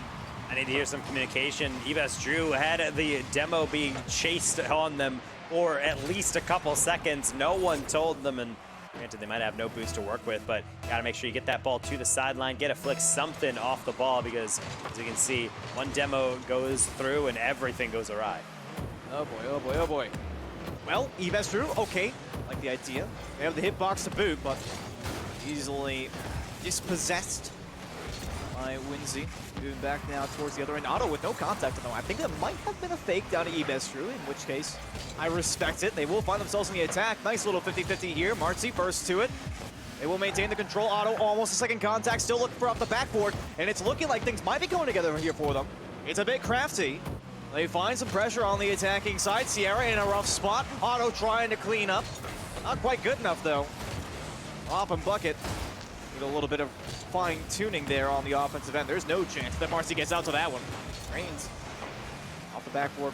Sierra still with contact. I'm liking the back and forth that we're seeing now. Farmingdale certainly finding their re-entry into the series, although that didn't look so confident on the other end. And the double tap here almost good enough. Sierra with nothing left in the tank. It's just been high velocity plays over and over. Winston, look at the patience there. Ebes Drew is streaking down the field. It's arguably a 3-on-1, and yet they keep composure and get their first attack again. That one not gonna work, but Sierra sniped on the backboard. How does this go through? Not gonna work, he says. Well, tisk taco, you don't seem to be as creative as a New Haven. Again, like, if you're not gonna defend your backboard, the opponents are going to abuse the heck out of it, and abuse it. New Haven are. Wow, that play from Sierra. You don't see that very often. Of course, jumping off the backboard to get those angles, a little more common. But using that breakout hitbox in such a way, now that is creativity at its finest. They've got a 2-goal lead, and with just as many minutes gone, they might be feeling confident about their odds of sweeping this one. I think the main thing that is speaking to me about the New Haven offense is remaining useful on attack. It's not always being able to go forward on attack, rotate out, rotate back in, rotate back out. It's sometimes just being able to stick there and say, yeah, I could rotate out, or you can put me a ball onto the backboard and I can try to make something dangerous out of it. I think that's the confidence UNH is playing with. Maybe too much. It's a thin line between that and being reckless. That's a wide open counterattack. They're able to get back just in time, and backflip a save out of Ebes Drew. Yeah, Ibis looking for that dunk, couldn't quite find it. Of course, still life here. For Farmingdale, Otto's looking for the demolition. And Winsy almost sustaining some major damage on that one, but they keep their car parts together for now. Able to find some additional clearance. Over towards Sierra, trying to find Winsy now with this one. They're getting a little bit overextended. Trying to keep that offensive alive. They'll be pushed back now. No contact from Otto, though it may have been a fake. Sierra up in the air early. This is looking pretty open, and Reina has everything to shoot at. They'll take their first.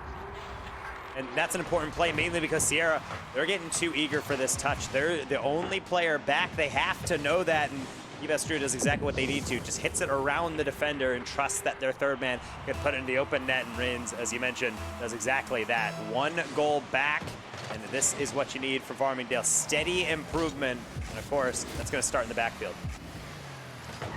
So, okay, all right, Sierra. No, I like the idea. I like the idea, although you'd allow your opponents onto the attacking side, and again, you know, with the lead, not so certain I'm a huge fan of that. Of course, confidence is important. They'll find the flip reset here. They'll follow up. Reynez over to Ebes Drew. It looks good, but Winsy loads control. They'll throw that one out into the corner. They'll lose their life for it.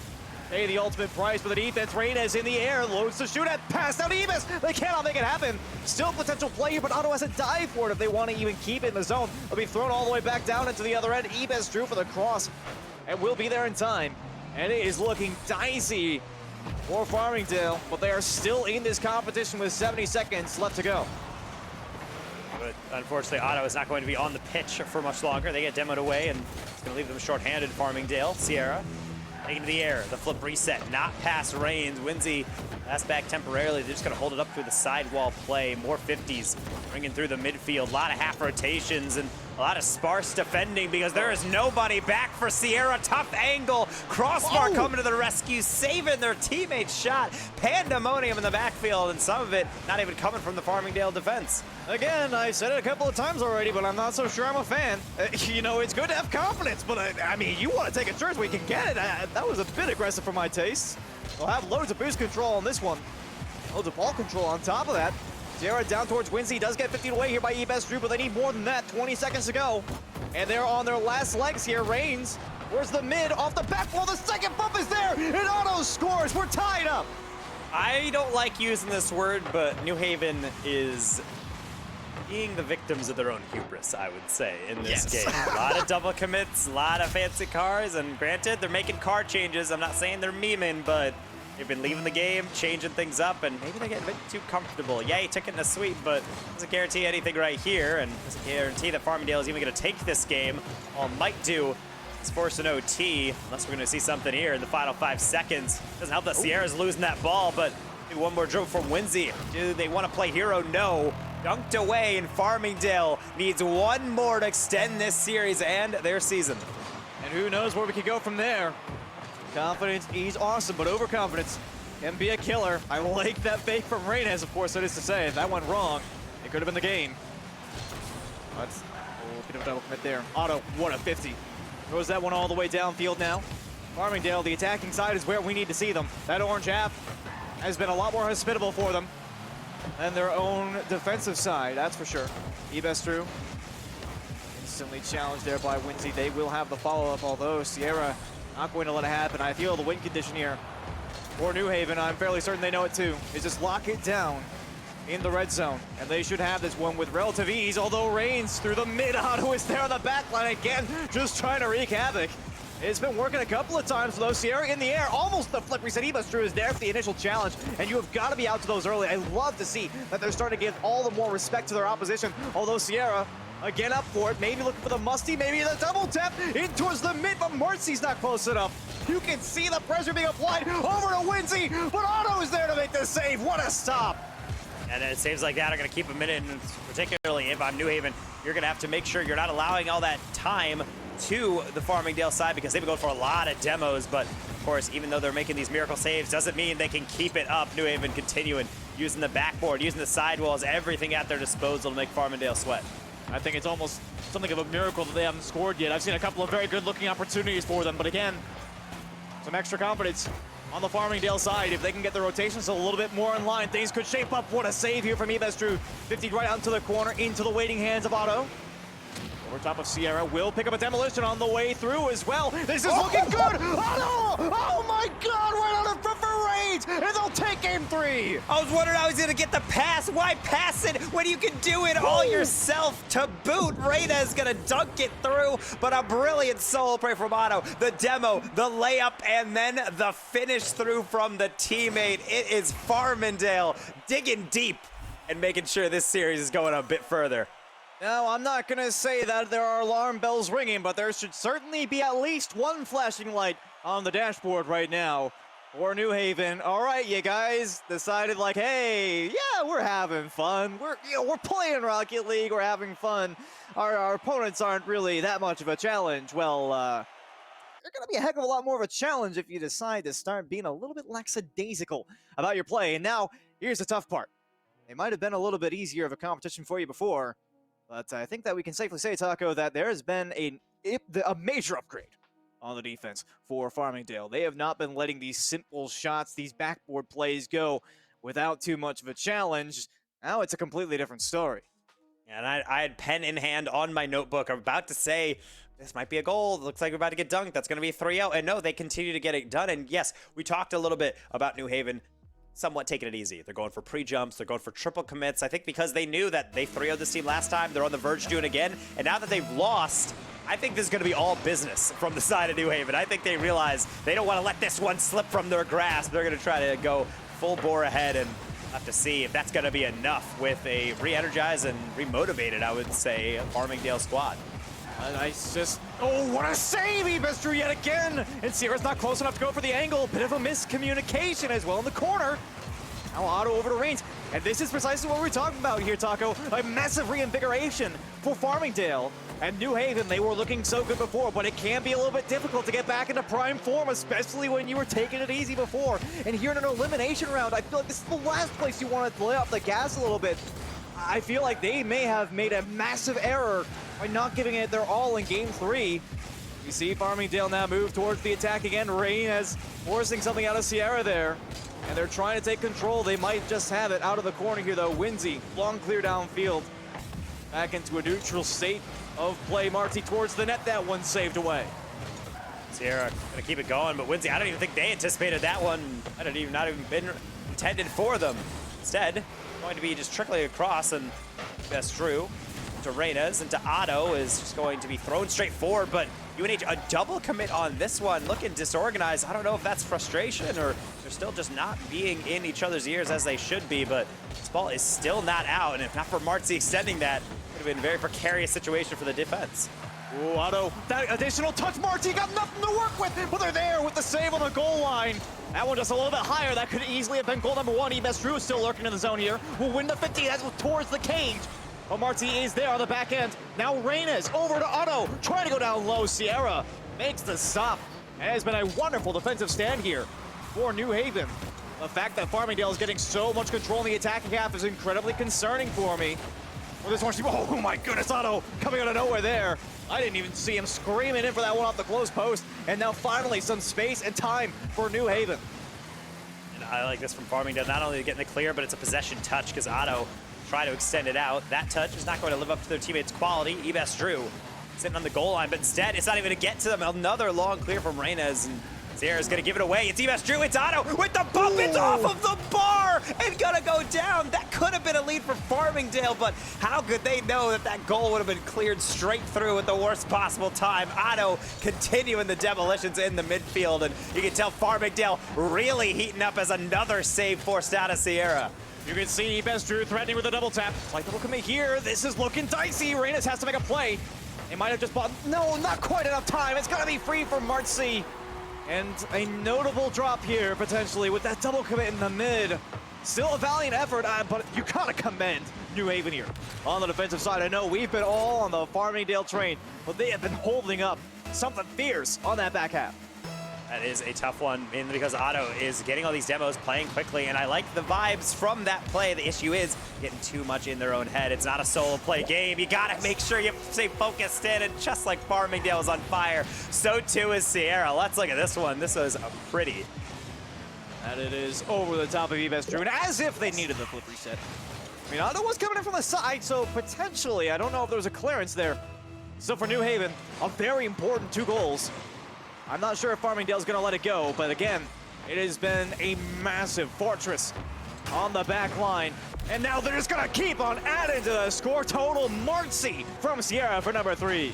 Well, everybody wants in on the scoring, and I guess it's going to be Martzi's turn to be able to drill one down in front of net, and this is New Haven on the back foot now. They are on the front, and this is not what you wanted to see for Farmingdale. All that motivation really slowly to leak out of the tank, and got to make sure they have some faith. If those guys can score 3 goals in a matter of a minute, you can do the same in 2, but it has to be such an uphill climb mentally, if not for the literal sense of needing all these goals.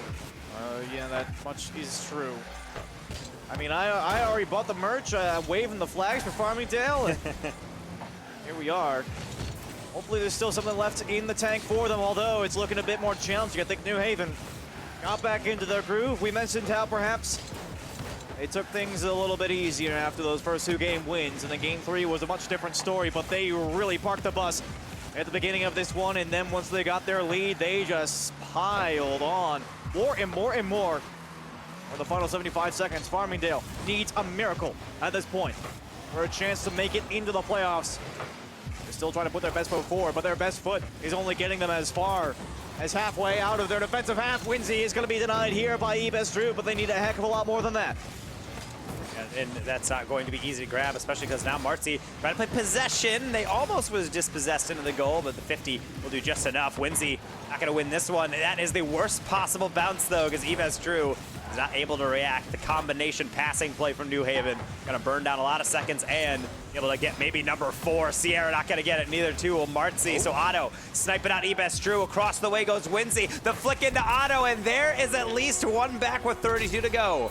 And this is a perfect example of the mental fortitude that you need to have. Otto saw Ebest Drew as the option. They knew they could make this play, and they had a stalwart intent to do so. Of course, that's only number 1 of 3. There still is a very tangible chance for them here. This face-off may not look amazing. Reina's not able to hold on control this one. Still playing on the back wall. Looking towards Otto, looking for the extension. They didn't get the boost nor the touch, though. That's a huge drop for them. They needed that momentum. Bit of a double commit here from New Haven. This could still be playable. Ebest Drew. Control, but throwing someone out to the mid. There's nobody there for it. Sierra, massive punish here, and that's the punish you need to have. Farmingdale completely shut down with 11 to go. And unfortunately, that's just what happens when you are behind and you know it is all Hail Marys from here. You try to take some risks, you try to get some clever touches, something unexpected, something desperate, and it sometimes backfires. That's just the nature of this game, and salute to Farmingdale. You made me believe. As Iskwood said, I was on the merch store, I didn't click checkout and clear my wallet. I'll be able to see that one come to fruition here. New Haven making this one 3-1. And we'll be moving on to the conference championships next week. Again, way to keep the mental up. But I gotta be honest, they, I hope we don't see that in their conference playoffs or in the playoffs in general. Still, though, I'm very satisfied with how this series played out. I wish we had seen the Farmingdale from Game 3 and 4, limitedly throughout the entirety of the series, though. I definitely feel like there's something to be improved upon. The VOD review will be fruitful, but they are going to be out of the competition for now, and it's a tough goodbye. I was a fan, like I said. I was huge on that. Being able to make that kind of an adaptation, despite whether or not your opponents are starting to play a little bit more casually, is still a relatively huge achievement.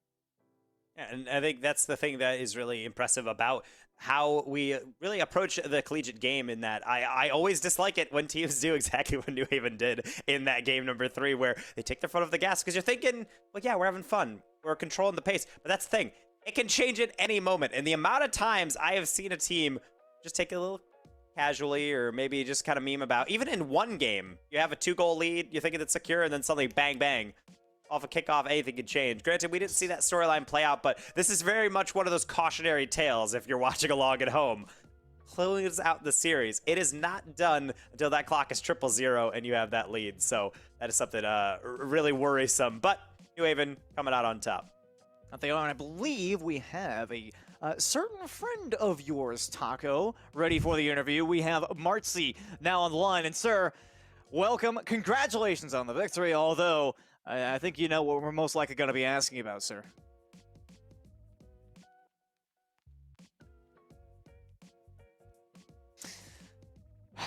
Well, Taco, hopefully some time to think. I think we are still awaiting the audio. I can already see the smug grin over on the side. I know what they're thinking. I mean, what are you expecting to hear? What are you expecting to hear about that game 3? That's my question. Taco, to you. What do you expect? Honestly, I'm expecting out of the interview Marcy to come in and say, honestly, we were nervous because we know Squid and Daner Taco are really handsome casters, and you don't want to embarrass yourself in front of really handsome guys, because obviously we want to be friends. With my new RLCS merch too. Yeah, exactly. Like, imagine that. It's really bad. You don't want to have that. I'm assuming that's what's going to be. But Marcy, I feel like they have it figured out. So Marcy, what is your answer to Squid's question? Granted, how do you feel after that series, just in general? Fantastic. You guys can hear me, right? Yeah. Okay, cool.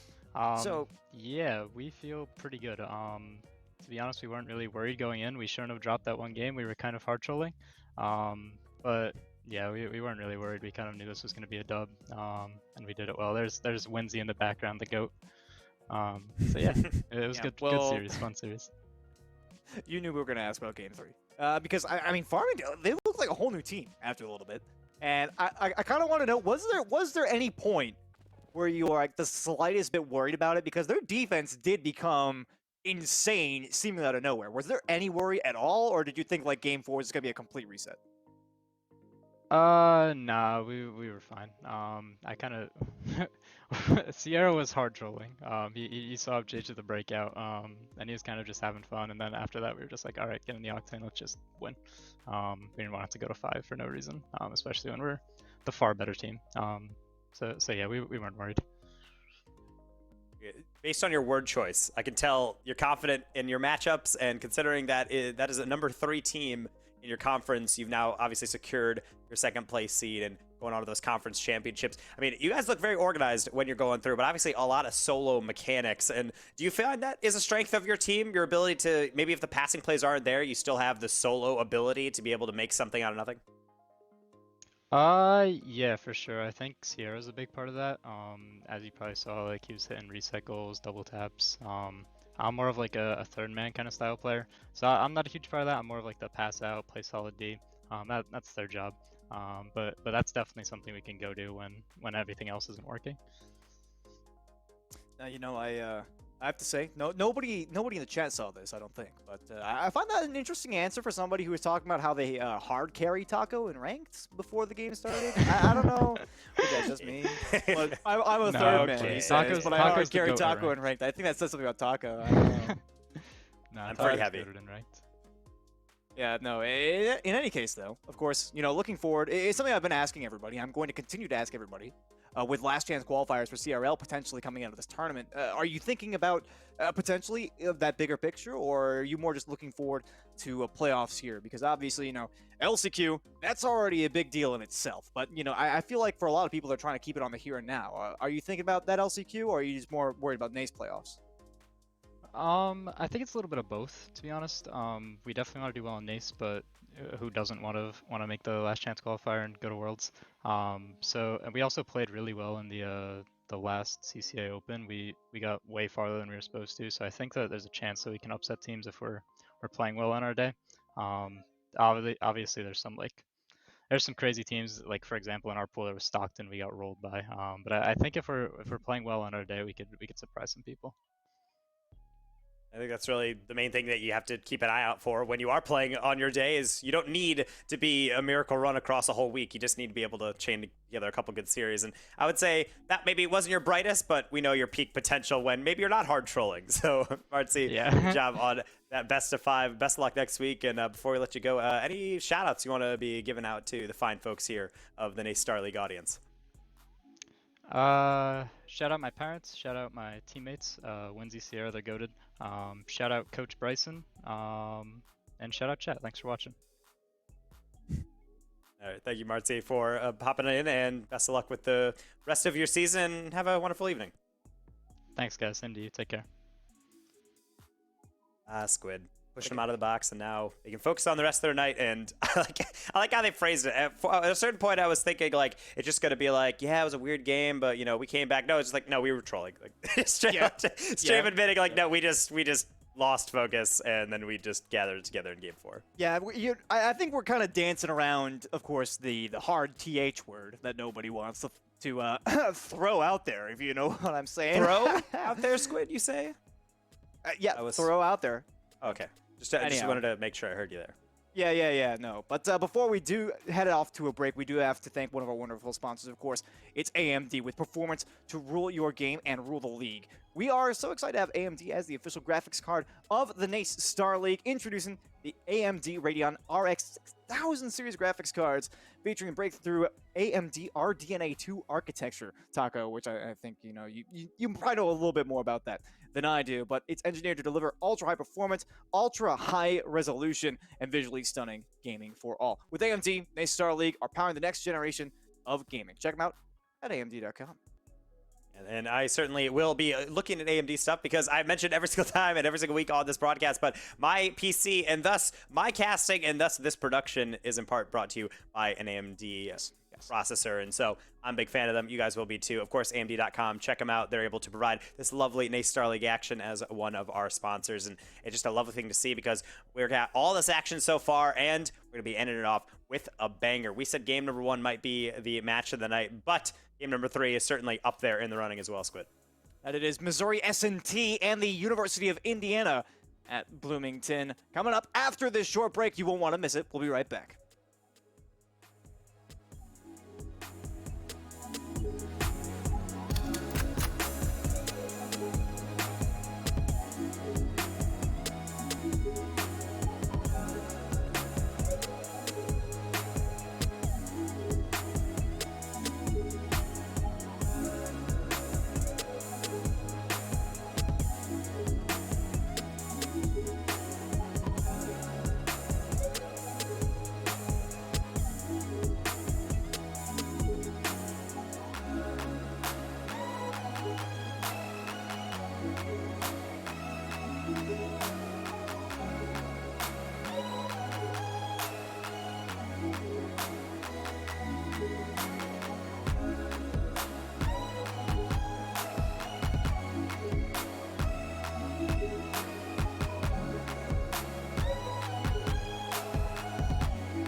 Ladies and gentlemen, we return. It's Seafood Tacos here, minus, well, 2 of the parts of the Seafood Tacos. I'm Squid, joined by the Danger Taco. Of course, the Meat and Bones, or I guess, in this case, the, like, exoskeleton? This nickname's really falling apart, Squid, I gotta say. We're really trying to drag this one forward. Like, no, we can make it work. Hey, well, I just don't want to disrespect the, the other 2 original members of Seafood Tacos, It's like, gotta shout out the homies. Shout out the homies. But we're here with the final match of the night. It's Missouri S&T versus Indiana University of Bloomington. And Taco, here's the problem. I can't pick a favorite on this one. I agree. I also want to be able to say, no. IU Bloomington is a really great team. We watched them go through CRL qualifiers and be able to really melt the hearts of so many players. Watching them, they're so organized, they're so good. But Missouri S&T, their historical team, Bernie, they've been around the block more enough. And I will say, I think it continues here. I think MS&T has the experience, but IU, they came out of nowhere in the past calendar year. So, to be honest, this is a banger matchup. We talked about game number 1 being a close affair last week, and then we got the rematch. I think this one is going to be an absolute banger because these are 2 CRL qualified teams duking it out. I was saying to the guys in the chat, I was thinking to myself, like, why is it that we have to do this match? But here's the deal, Taco. I'm looking at this, and we got the Indiana Hoosiers. They finished 6-9 in CR League play. I'm looking at the master sheet right now. We have the Missouri S&T who finished 8-7 in league play. So they only did marginally better. Missouri S&T made it to the playoffs. They got destroyed in round 1, which was kind of to be expected. But still, for Indiana, I mean, oh boy. This is like, okay, you got a slightly like less than middle of the road East team versus a slightly above middle of the road West team. And as everybody knows, East has historically been a little bit better than the West. And now we got ourselves a situation of like, we have to eliminate one of these guys right now before we even get to the playoffs? Like, I'm starting to wonder, like, who else was in their pool? I didn't get a straight answer from the players, so I don't know. But I don't know who I want to pick in this one. I feel like I gotta go with the Hoosiers, personally. Just because they're like my new team. Ohio State, the Beans are kind of on the way out, which is very unfortunate. I am incredibly sad about that. But these guys are like the same exact deal. And each and every one of them is a mechanically talented player. But of course, on the other end, like you mentioned, Taco, 3 experienced CRL veterans. We will have Captain coming in here for MS&T alongside Bernie and Frostbite. So a little bit of a newer blood, but still, I don't know which way this one's going to go. We got game 1 on your screens right now. Let's let the players speak for themselves.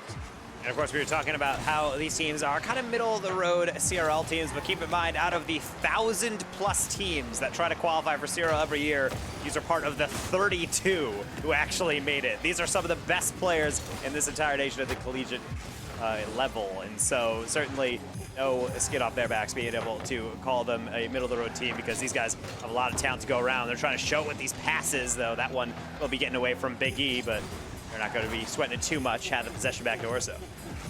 I gotta say, for these players being as good as they are, Missouri S&T still all using the Christmas boost. Thanks, guys. You're really making it. You're really making the case for CRL being a serious league. All right, thank you. Thank you very much for that. Still, nice little shot here from Captain. That's gonna be well off to the side. And I want to know, from your perspective here, Taco, what are we looking for out of Indiana to do in terms of counterplay over to MS&T? I really feel like their team play has been phenomenal, but you could really give any one of them quite the experience in the solo arena, of course. Right as I say that, one of them, Orso, getting the lights dunked out of him here for number 1. And I would say it's their bit to follow up the play. The problem is there's no follow-up here from Orso because there's no contact off that back wall. It's just a dunk from Bernie, the CRL veteran, rocking the CRL Fall 2020 contender tag. And that is going to be that experience at play, being able to get through the defense, get a goal off of a brief mistake. And that is really something I think all CRL teams are incredibly good at. The moment you have a momentary lapse of concentration, a little bit of gap in the back, they tend to be able to march right on through. It's Captain for number 2. You said a little bit of a gap. This didn't look little. I mean, Biggie, no contact off the pack wall that Orso faked. Oh my goodness. That is just not all right.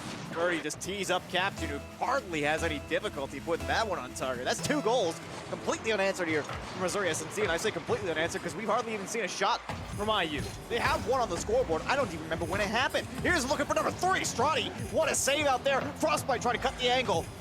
Doing no success, but we still find MS&T continuing the attack here, and it looks like I may have picked the wrong side of history here, Taco. It's a tough one. I really do like Indiana, but as we said, there's always the East-West debate, and if a lower than average East team is facing an above average West team, how does that shake up? And there's a lot of advanced math going into that, also called as just kind of making things up as we go. But we are seeing at least the results here, even with technically a sub. That is speaking to the depth of MS&T because they're really taking it to their opposition. Orso, and they change it here with this long ball. Apparently, Frostbite's answer is no. I feel like we might have to come up with some terminology, speculation, as you called it. How about caster calculus? I like that idea. Where everything we say is derivative. I feel like that's a perfect analogy. We'll see what happens here. IU on the attack. It's looking slightly threatening, of course. Captain will just scored that one safely out to the corner. No inheritance here from IU either. Frostbite with a nice little dunk there. Strati trying for something cheesy. It pinches out towards the middle, and Big E managing to 50-52 players. So it seemed, I don't think Bernie made any contact still, though. This is quite the comfortable spot for MS&T. This one off the backboard. They don't have the possession. A bit of a smokescreen, and Big E finds a way to put number 1 through. Like I said, you give it an open window, and someone's going to leap right through. Strati demoed, but they're going out of Martyr because Big E is going to have an easy wide open goal to strike in. Near post rotations, biting MS&T in the rear. That's not going to be a fun thing to deal with because a few minutes back, that is going to be a little bit of a foot in the door, being able to try to march their way back through. That shot from Orso, I don't think meant to be one, but gonna find its way through. They're gonna have to keep on searching, and maybe even on a counterattack. Bernie trying to put this one to rest off the ceiling. No contest, but rotations are going to be able to cleanly put that one inside. Well, only 50-50 there by Orso as well. Demolition going to take him out of the rotation, but I think he'd prefer that. It's a little bit safer back in that 3rd man spot. 100 seconds. Now on the block here, Frostbite towards the target.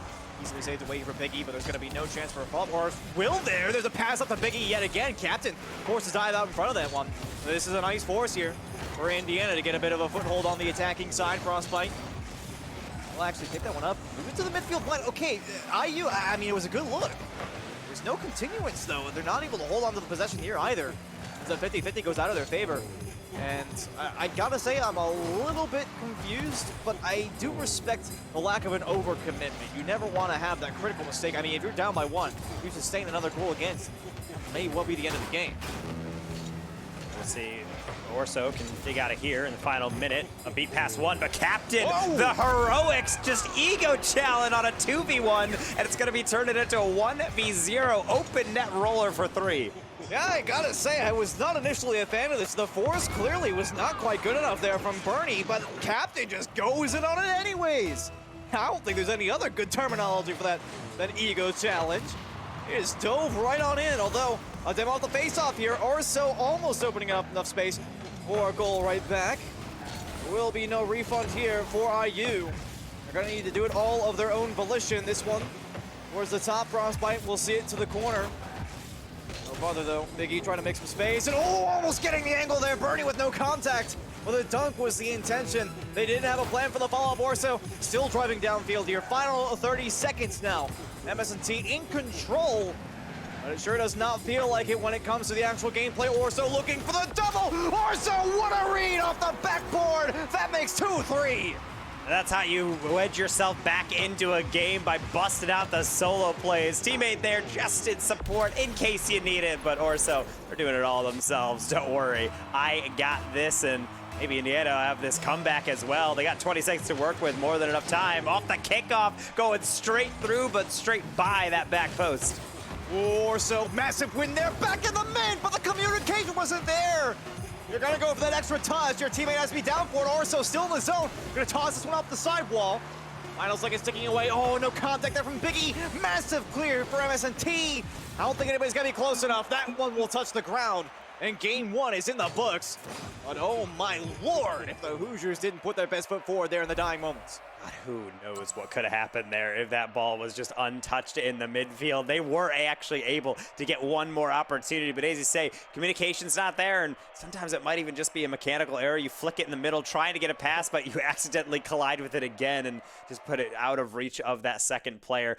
I don't know, but that shows that even then they had a 2-goal lead with 19 seconds remaining, and then a goal goes in, and then suddenly everything is all up in the air again. So these games are going to have to come down just as much to be able to rocket out to the lead, but as well as be having that security, that real cohesion in the backfield to not get panicky and make sure you actually can close out these matches.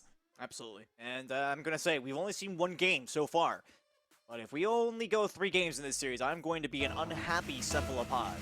I will say that for certain.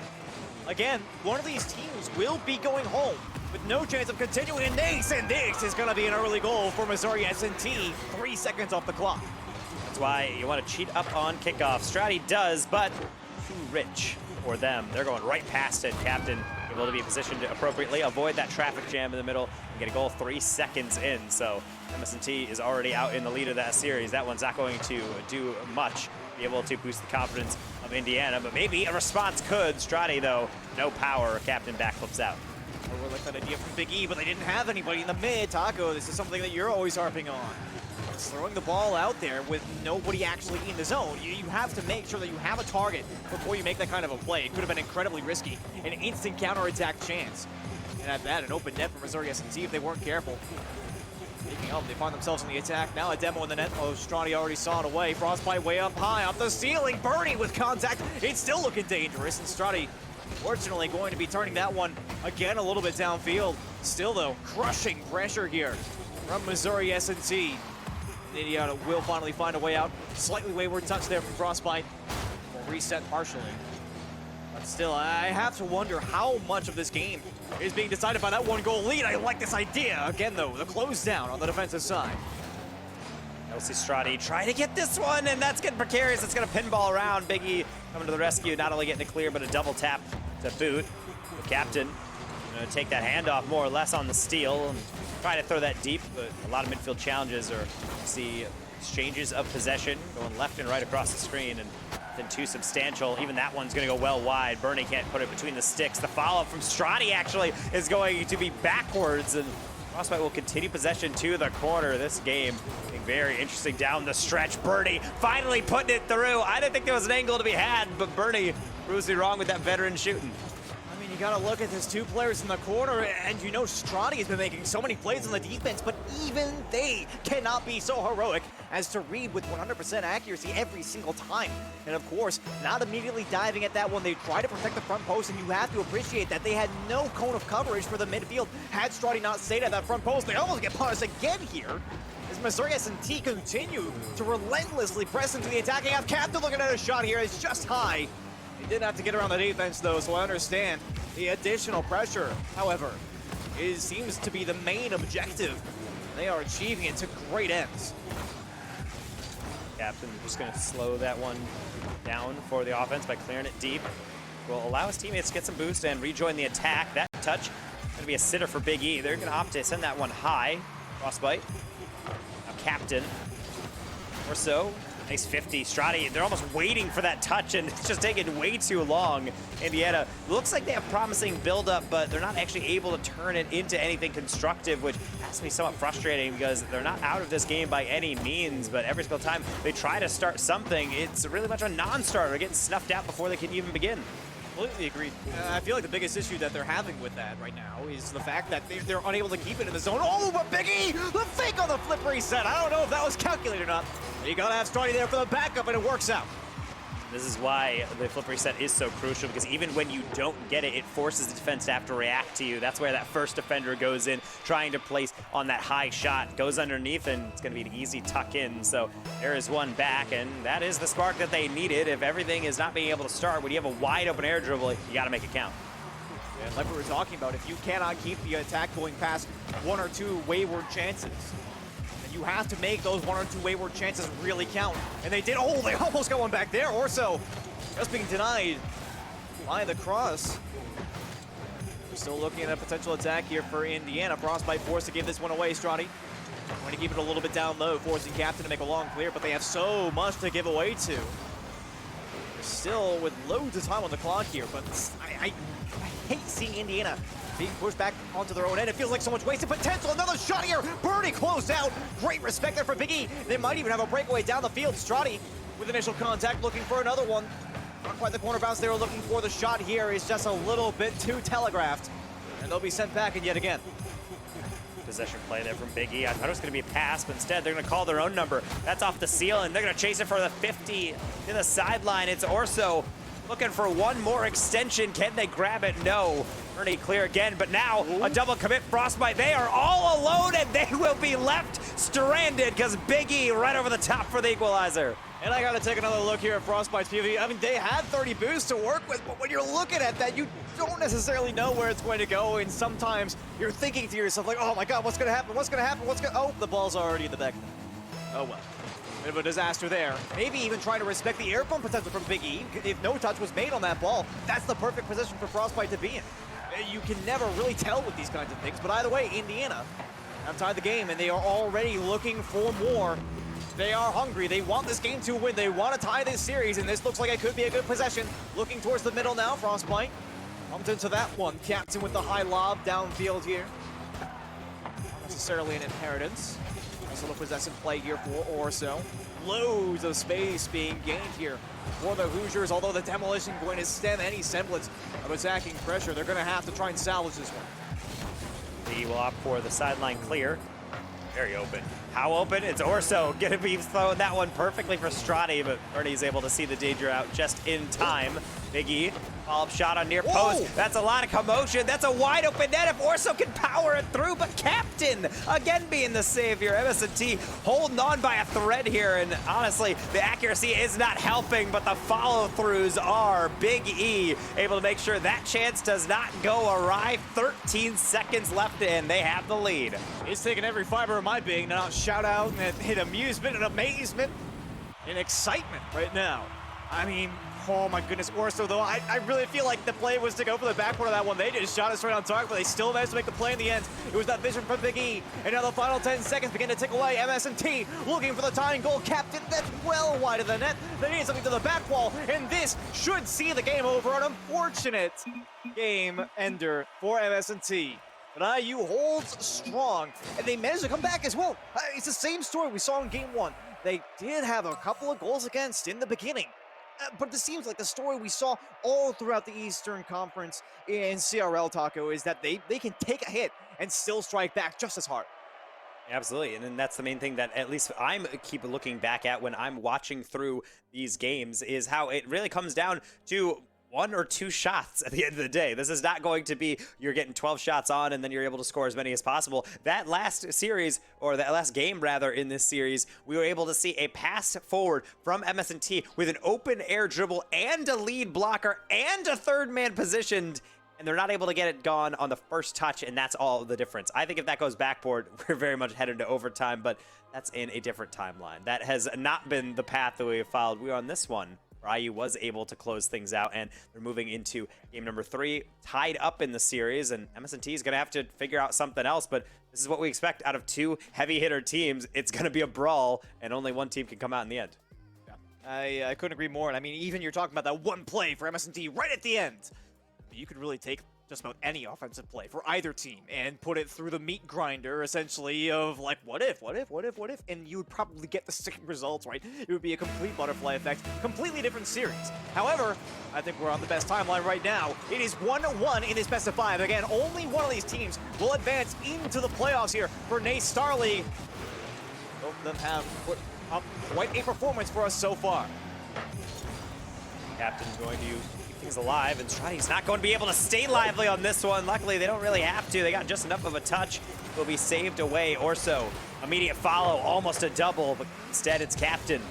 Gonna tap that one high. No touch. The back pass, Frostbite, slow shot. And Orso not going to be sweating too much on that. Another clear, but it's not out of the half yet. I've been using chess as the analogy for tonight, Taco, and I can already see it being played there in the defensive end. Orso didn't really have much on that last play, or excuse me, I believe it was Strati on the last play. Still went up for it. They knew the opponents would give them the respect, and Orso looking for his shot here. Again, that might have been a bit exploratory. Still, I'll have to force MS&T into a bit of a forced offensive play there.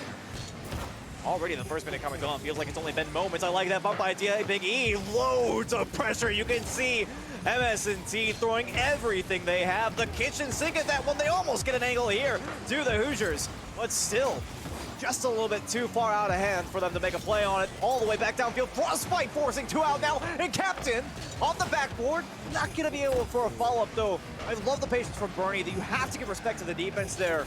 Still, so much volatility in this gameplay right now, Taco, and even Bernie going up for this one wasn't much of a shot. I'm not a huge fan of throwing the ball in the backboard repeatedly unless you have a follow-through, but it's almost strategic from MS&T in that they're just doing it to make sure that IU is staying alert, make sure they're wasting out that boost, because every single one of these clears is close or really not there. Strati missed, and luckily, immediate touch through, so that was Frostbite's turn to continue the attack for about 36 straight seconds, and that's why the boost is low, the challenges are late, and the saves are just enough for IU. Another clear down, and somehow we're still at 0-0. Yes, minute 2 has now come and gone. Gameplay here, Bernie. No boost. Try and make a follow-up play on that one. I like the idea here from Big E, but there's going to be no chance secondary. Frostbite downfield, actually winning out on the 50-50 relatively handedly. A bump there against Big E would have been the nail in the coffin on that offensive drive. That one almost just sails right in.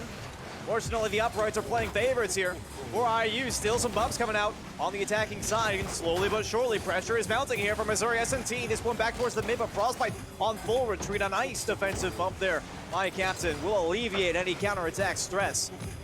But still, like I said, highly chaotic game. Very unpredictable how things can change in the midfield. It really could all come down to one player making that individual play, and we have given multiple commendations to many different names on this field for their ability to do exactly that. It's going to continue to work off this backboard, so Bernie will be there for it, and help of Captain. It's going to keep on bouncing. Strati finally, it's a touch out. Ping-ponged right back in, and up to Strati now, waiting for that pass. Power not going to be enough. How about the infield? It's Big E for try number 2. Bernie right at him, save to the sideline. It's going to have to be something more strategic, something more tricky to break through either of these defenses. What is it going to be? To be honest, I'm hoping for some bump plays, something physical, but I'll take an infield. It's Frostbite, and they're rejected by Strati, forcing out the double commit. No, Taco, it's crazy. I was just thinking to myself, I think we're going to need to see some demolitions if we want a leader to be found in this game. Although, Frostbite, I thought there was going to be a flip reset attempt. They're looking for the air bump. They won't find it. No bump, or excuse me, dunk there from Orso. Big E looking towards the net. Frostbite, of course, going to be there in response. That makes 5 saves on 5 shots for both sides now. As if you needed another reason to believe how even this game was. Passing play easily turned aside at the source of the shot. So, no contact on that one. Not necessarily a detriment to their team, although Frostbite all the way downfield here. It's going to force IU into an emergency retreat. Orso wanted that boost in the corner. No contact on that one. It's looking a bit dicey. Strati with a forced giveaway, and Orso is just in time. But MS&T still the attack. Oh, that touch, though. Frostbite, not at all what they wanted. I think they were trying to find the backboard. That's a huge drop. Although I say that, you know that IU would have had some sort of a response. They were already making that read more often than not. 30 seconds to go, and we're still tied at 0. Captain will stay upfield to get a boost steal, but going back into their own half, so some time to get back into it. Bernie, slow play, but rush 100 in the tank. Strati, I would say possession, but I think that's more of a miss hit. Doesn't matter because Orso's the only one challenging in the midfield. Big E with maybe some heroics. It's off the backboard. It's Strati with a wide open goal. Leave it in the backfield. Frostbite. He's called his own number. The double tap. The pass to Bernie. And 1 second to go for the lead. No way! Frostbite with this double tap. Oh my god! It was forcing out the defender to block the shot and just dimes a birdie in the midfield. I cannot believe my eyes. What a play for Missouri S&T. And now they've got the lead in the series, scoring with 1 second to go. Oh my goodness. That could have been a series ender, and I wouldn't have batted an eye. And absolutely, we have to then focus on, yes, that setup is perfect. That pass in the middle is perfect. Of course, Bernie's touch is flawless, but the defense leading up to it is not. It's a miss in the midfield, and I said I was waiting for demos. I was waiting for something creative, and ultimately, it's a mistake. And even with some of the best teams in Collegiate Rocket League, that can rear its ugly head. Well, I mean, you say that, but I think we've seen a couple of games, of course, you know, Farmingdale, as we just saw on the stream. It was like, all right, yeah, you know, there's a couple of mistakes here and there. That game, we basically went without a mistake for the longest time. The mistake that I called out was Frostbite not hitting a ball to the backboard, instead, like, missing by, like, a slight degree. That's the kind of mistakes that we're looking at for the most part. And you have to mention, I do agree, the mistake there for Strati not making that touch in the midfield. It was unfortunate, but the execution, the ability to capitalize on that is still a very necessary skill, and I can almost guarantee you, I would not have expected most of the people I come across to make that play as Frostbite did, nor would I have expected Bernie to be ready for it. So now, Game 4 underway. Indiana on the verge of elimination. I like that idea from a solo effort. It will be turned away. Frostbite. Bernie will be able to hold hands as that one goes upfield, but immediately back to try to keep some semblance of possession. Captain is possessed. Frostbite slowed down, but a high lob. But not like Indiana's taking any chances. They're all the way back. I don't know if that's out of sheer caution or they want to push their luck as they know their backs are against the wall for this series. Can they get a lead here? Big E, no, not able to get that one to go, and Strati can only dive at that Frostbite save. Trying for the demolition as well, but they didn't have the backup immediately prepared for it. That would have been a nice way for IU to take the lead, and oh my goodness, Captain! Oh, but there's a lead blocker now! Orso, oh, just turns away! Orso, where are you going? They almost still make the play! Frostbite, what a save made here! But IU, oh my goodness! I don't know, maybe they just wanted to play that safer play. I would respect that. But oh my god, I felt like there was so much opportunity there. And now their defense, even the rotation, they had a slight double commit on the attacking half. It seems like things might be falling apart just a little bit for the Hoosiers here. It felt like a nerves play. I was in 100% agreement. I'm thinking that's a 2v1 all day long. Even with low boost, you could probably just throw yourself at it and hope for the best. But again, we're just going to see 2v1 and the players rotate out, I would say, just to have a solid back line. And again, I'm in support, but there's not much of a risk if there's really no going to be punishment on the far side. That could be one, or so was creeping up, though. That's going to be unanswered. Demo on there, and Strati, it is agonizingly, so incredibly painfully out of their reach. And you know what? I feel like this is just karma, Taco. You refused to go for the demolition twice in succession on a play where it looks like it was a textbook lead blocker opening goal scenario. And you end up on the receiving end. That, I literally cannot overstate how that is just such a coincidence. And we talked about how the tiebreaker in Game 3 may very well have been a demolition play. Now look what's happening. IU refused to go for a demo twice in a row, and they instantly get punished. I want to say it's not a coincidence, but it most likely is. Oh, or so. Almost that angle from Strati. They're going to need to work a little bit harder than that. They have 2 minutes and 50 seconds left of life here unless they can change their fate. Captain, not quite on target here. So the ball will be ricocheted out again, though Bernie, I think they're going to want that one back because that was a giveaway. Not like midfield defense is going to be lackluster, though. MS&T really impressed. They have these deep rotations, but it's like it doesn't even matter because IU could only find them on the clears, though on the backboard, they can find the net if not for Bernie going backwards and putting it over the top. The over-the-shoulder save, and they had to have that one. Captain in such a rough spot there with no contact of Biggie out of that corner, and now they're in a bad spot, or so I thought. Strati is going to be there, thankfully. For my own sake, Biggie. Oh, this is a bad spot. A no shot on target. Frostbite trying for the angle. I will not have it. Downfield, the 1v1, the flick around Captain. They need more than just one hero play. IU needs a successive offensive drive to apply lots of pressure. Might yet have something out of this. Slowing down in the corner is about the last spot you want to see it. Missouri S&T has been dealing with it so well up until this point. And now, only 100 seconds of life left here for the Hoosiers until they are out of this tournament unless they can score this one goal here. Biggie low on boost, but on purpose. They're able to get that 50 down, and Biggie looks like they can throw it, but Frostbite came from the blind side, and luckily for IU, not gonna find their target. Sadrati trying to maintain some semblance of control. They're gonna throw it towards Big E, but with boost in the tank, they don't have much option on the table. Tactical whiff maybe, who knows? Orso gonna get dunked regardless, and we're gonna send another one out to midfield. 65 seconds just about remaining on the clock. Indiana, they're so close. They just need one goal, but it is coming so slowly for them, and they're running out of time quickly. They've got to get it together right now. I'm noticing a lot of misplays when they have support on the field to make something critical happen, and they're just sending seemingly the wrong play or making the wrong touch. They need to start utilizing more and more of their options. This could be it. Biggie, no contact though. They have to be able to follow this one up. Frostbite for the slow play here. It's at least a little bit of a force. That challenge, they don't have the secondary available to them, and things keep going out of their favor. They can pick and choose their moments, but not for long here. Biggie, some control. Frostbite the contest. Oh, the demo's there in front. Orso makes the play. 27 to go, and they finally strike.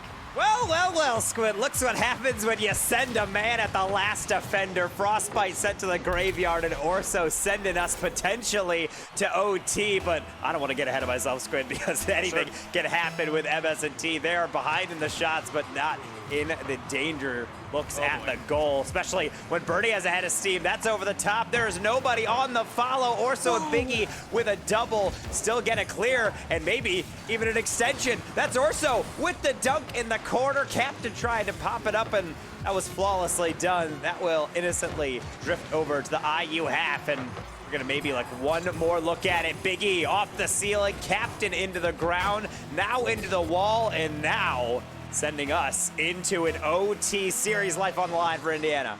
Absolute last legs for IU. Oh no, please don't tell me it's like this. Strati just able to make some contact, but they're still left all alone here on the back wall.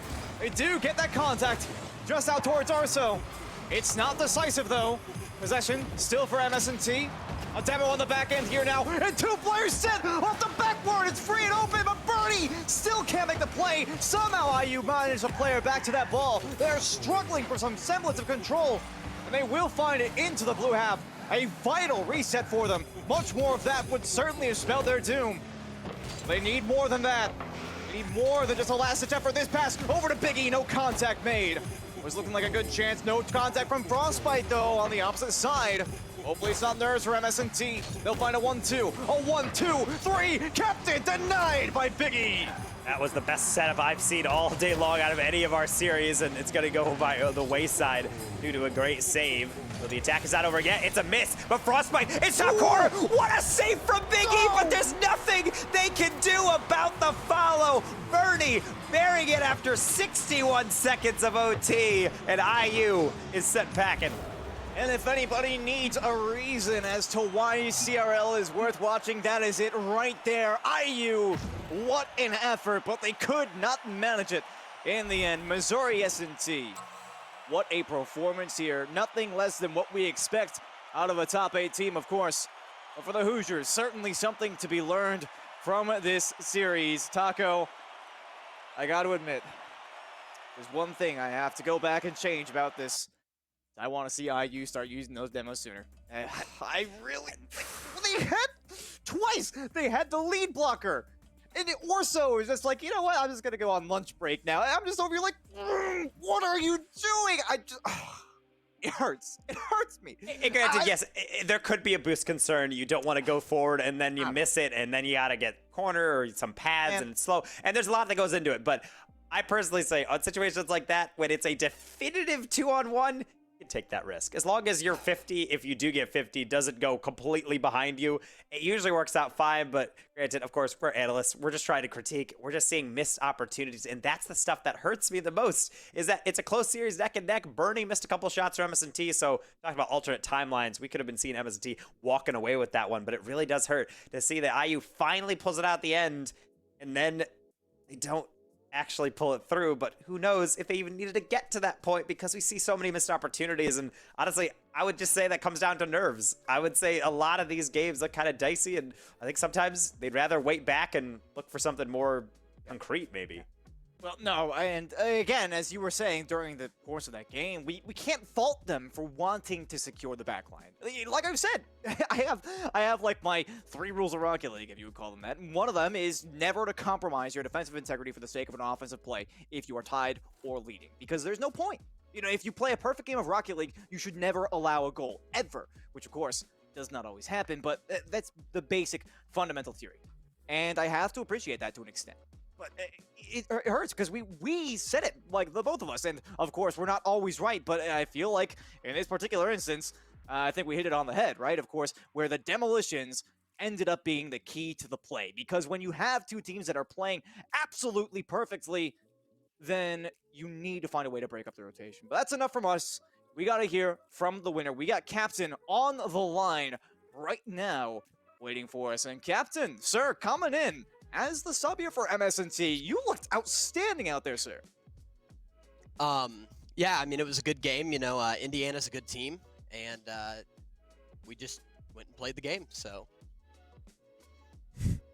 I mean, that is the most straightforward interview answer to that question I've ever said. We very much played the game. Yes, you did, sir. Yeah, and you played it well enough to get that victory. hit ball, you know what I mean?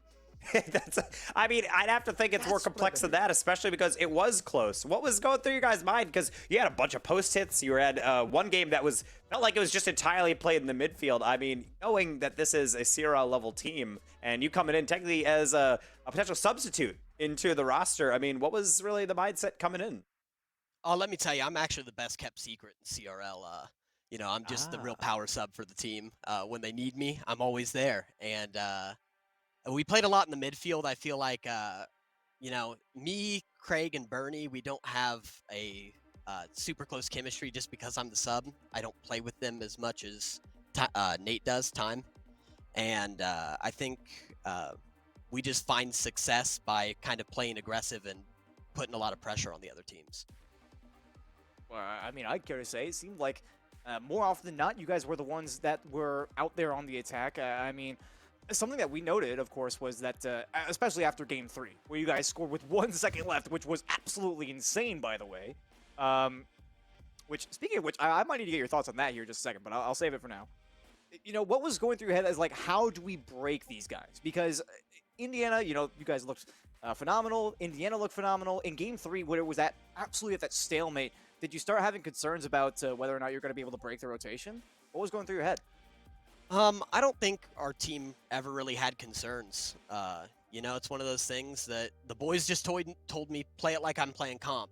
And so I just treated it like a comp match, and we looked for opportunities. And like that 1 second left goal, you know, Craig hit that off the wall. It went right over to Bernie, and then Bernie shot it and scored it. So sometimes things just line up. I mean, yeah, as a follow-up question, was that a calculated pass? Because that was, like, grade S insane. I just gotta throw that out there. Like, I was freaking out. I think Craig was trying to shoot it, but it just kind of happened to shoot mid enough for Bernie to hit it too. So. We gave you the alley-oop to like really just flesh it out and be like, oh yeah, he called that out even before he went for the double. He was like, I'm going to slap this flawlessly back to you, Bernie. You better be ready for it. So I can actually see Frostbite in the chat saying, nah, easiest pass of my life. So he disagrees with your recollection. I don't know, man. Maybe he had his calculator out. Maybe he was doing some quick math. The protractor. Oh my god. Yeah, he was. He was out there Frostbite doing real quick major. Yeah, got the TI Inspire out there, but like that, plays like that are what make the difference. And really, it does come down to a moment of brilliance between it, because it's a close match, and of course, that's not going to be the end of your playoff run. In fact, it's just going to be the beginning. You guys are into that bracket. You're going to be fighting for #1 seed next week, and I mean, obviously you guys are a Sierra level team. You have obviously depth as you're stepping in as the best kept secret in all of Collegiate Rocket League with the Super no Sub. doubt. I mean, going forward within this competition, do you feel like the lads and yourself, if you continue to get the nod for these games, how far do you really feel like you can go in this tournament? Do you feel like when you're on your game, no one really stands up against MSNT? I think when we're really moving and when we're hitting the stuff that we should, I think we're a very hard team to stop. I think with me, Bernie, Frostbite, Nate, I think we all understand where our positions are on the field, where we're supposed to be as a team, and that makes all the difference in that level of competition. Well, I gotta say, I'm super excited to see how you guys continue in this competition. Usually, this is where I ask people, how they feel about the LCQ. You guys are already qualified.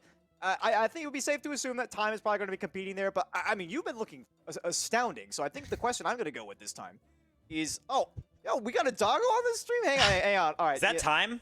It's not Time. This is my dog. His name's Time live Oreo. interview Usually here. roommates like pop in, so I just had to ask. Like, yeah. Yeah, he heard me talking good. a lot, so he wanted to come over here and see what I was doing.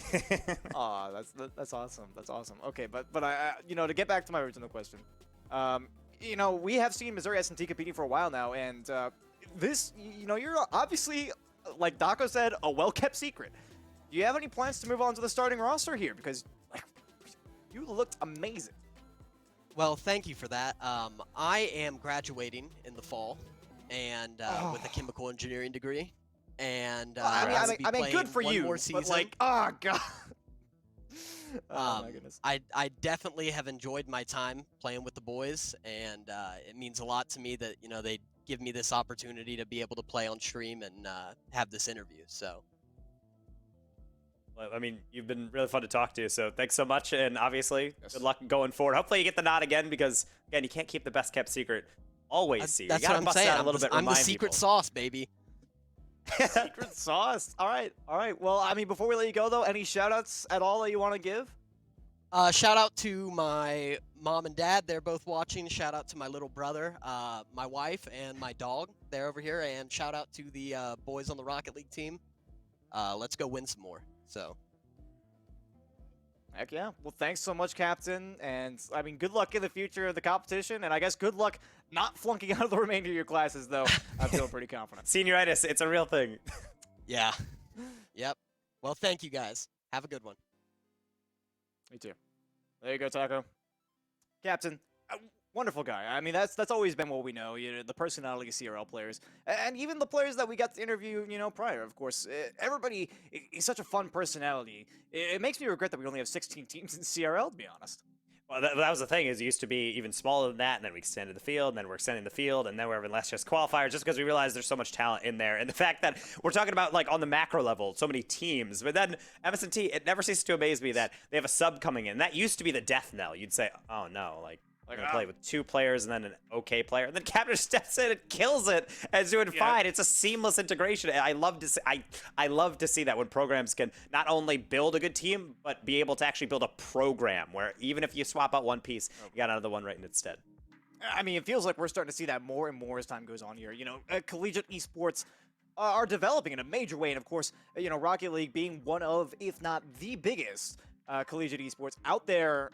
It's super exciting to see. And of course, with more and more people backing it behind the scenes, it's just going to keep going up from here. So, yeah, unfortunately, for Taco and me, that means that we have to start keeping track of more and more things. I don't think my brain is that big, but we will give it our best shot. Before we close out the stream, though, we do want to give a final thank you to one of our sponsors, Corsair, a leading global developer and manufacturer of high-performance gear and technology for gamers, content creators, and PC enthusiasts. From award-winning PC components and peripherals to premium streaming equipment and smart ambient lighting, Corsair delivers a full ecosystem of products that work together to enable everyone, from casual gamers to committed professionals, to perform at their very best.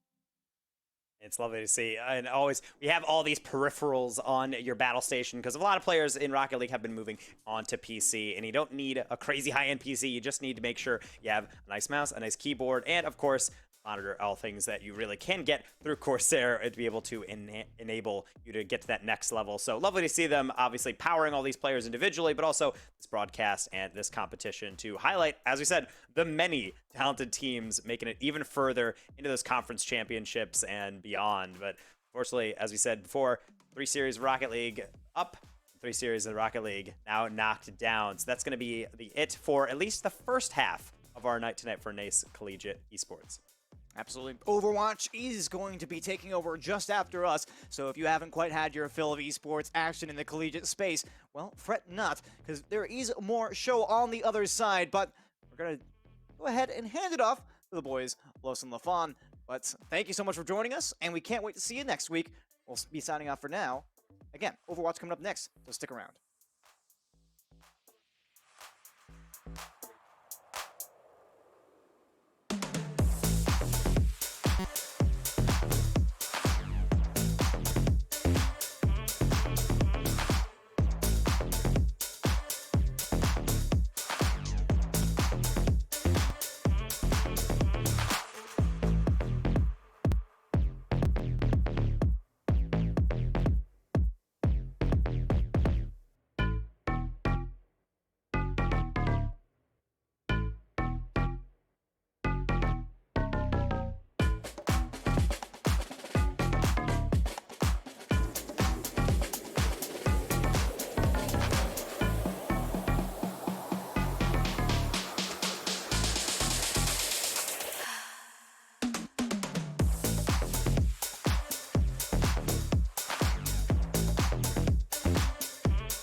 Hey, what is going on, everybody, and welcome to the NACE Starleague Overwatch Conference Play-ins. Today will be a decider of whether or not teams will be able to continue their season into the playoffs or end it all right here. We have two awesome best-of-5 series coming up. And to break it all down for you is myself, Los, and I am joined by the ever-knowledgeable and handsome LaFont. How are you feeling today? We got some exciting matchups, man. Dude, playoffs are a different time of year. What can I say? It's always good to be on the bracket for it, right? So we have to get into the action immediately because I cannot wait to see how these teams play out the matches that we have today. We got to start, of course, with our first match of the day: New York University versus Drexel. And I mean, this is going to be an interesting one because this has some history, as all of the play-in games will. These teams have played each other before, but that was in the regular season. As we said, it is playoff time, and come playoffs, all the action changes for the better. Yeah, both of these squads right now, or I guess as we could say they were, 7-2 throughout the regular season, only taking 2 losses. And one of them, of course, is going to be going to the way of Harrisburg University. And when it comes to NYU, they only lost to Harrisburg and Shenandoah. Drexel, however, lost to Harrisburg and NYU. That was a 3-1 loss, so I'm wondering, since it was so recent, it was only like 2 weeks ago, Drexel must have been VOD reviewing. They must have been checking on what could they have done better against NYU. So this is going to be a perfect opportunity for them to try and correct their mistakes, right their wrongs, and make it into the playoffs. Yeah, of course. So you can see our whole schedule for the day. We'll have game 2 coming up right after this. But yeah, exactly as to your point. I mean, New York University have the upper hand simply via the mental game coming into this one as we get our look at the head-to-head for a moment. All right, but you get the head-to-head of us together here. So, but yeah, no, in that regard, NYU has the advantage of the statistical knowledge that they beat Drexel before. So there's an element inertia, if you will, right? Something that's already in motion has a likelihood of continuing to be that way. And in this case, I think NYU has the upper hand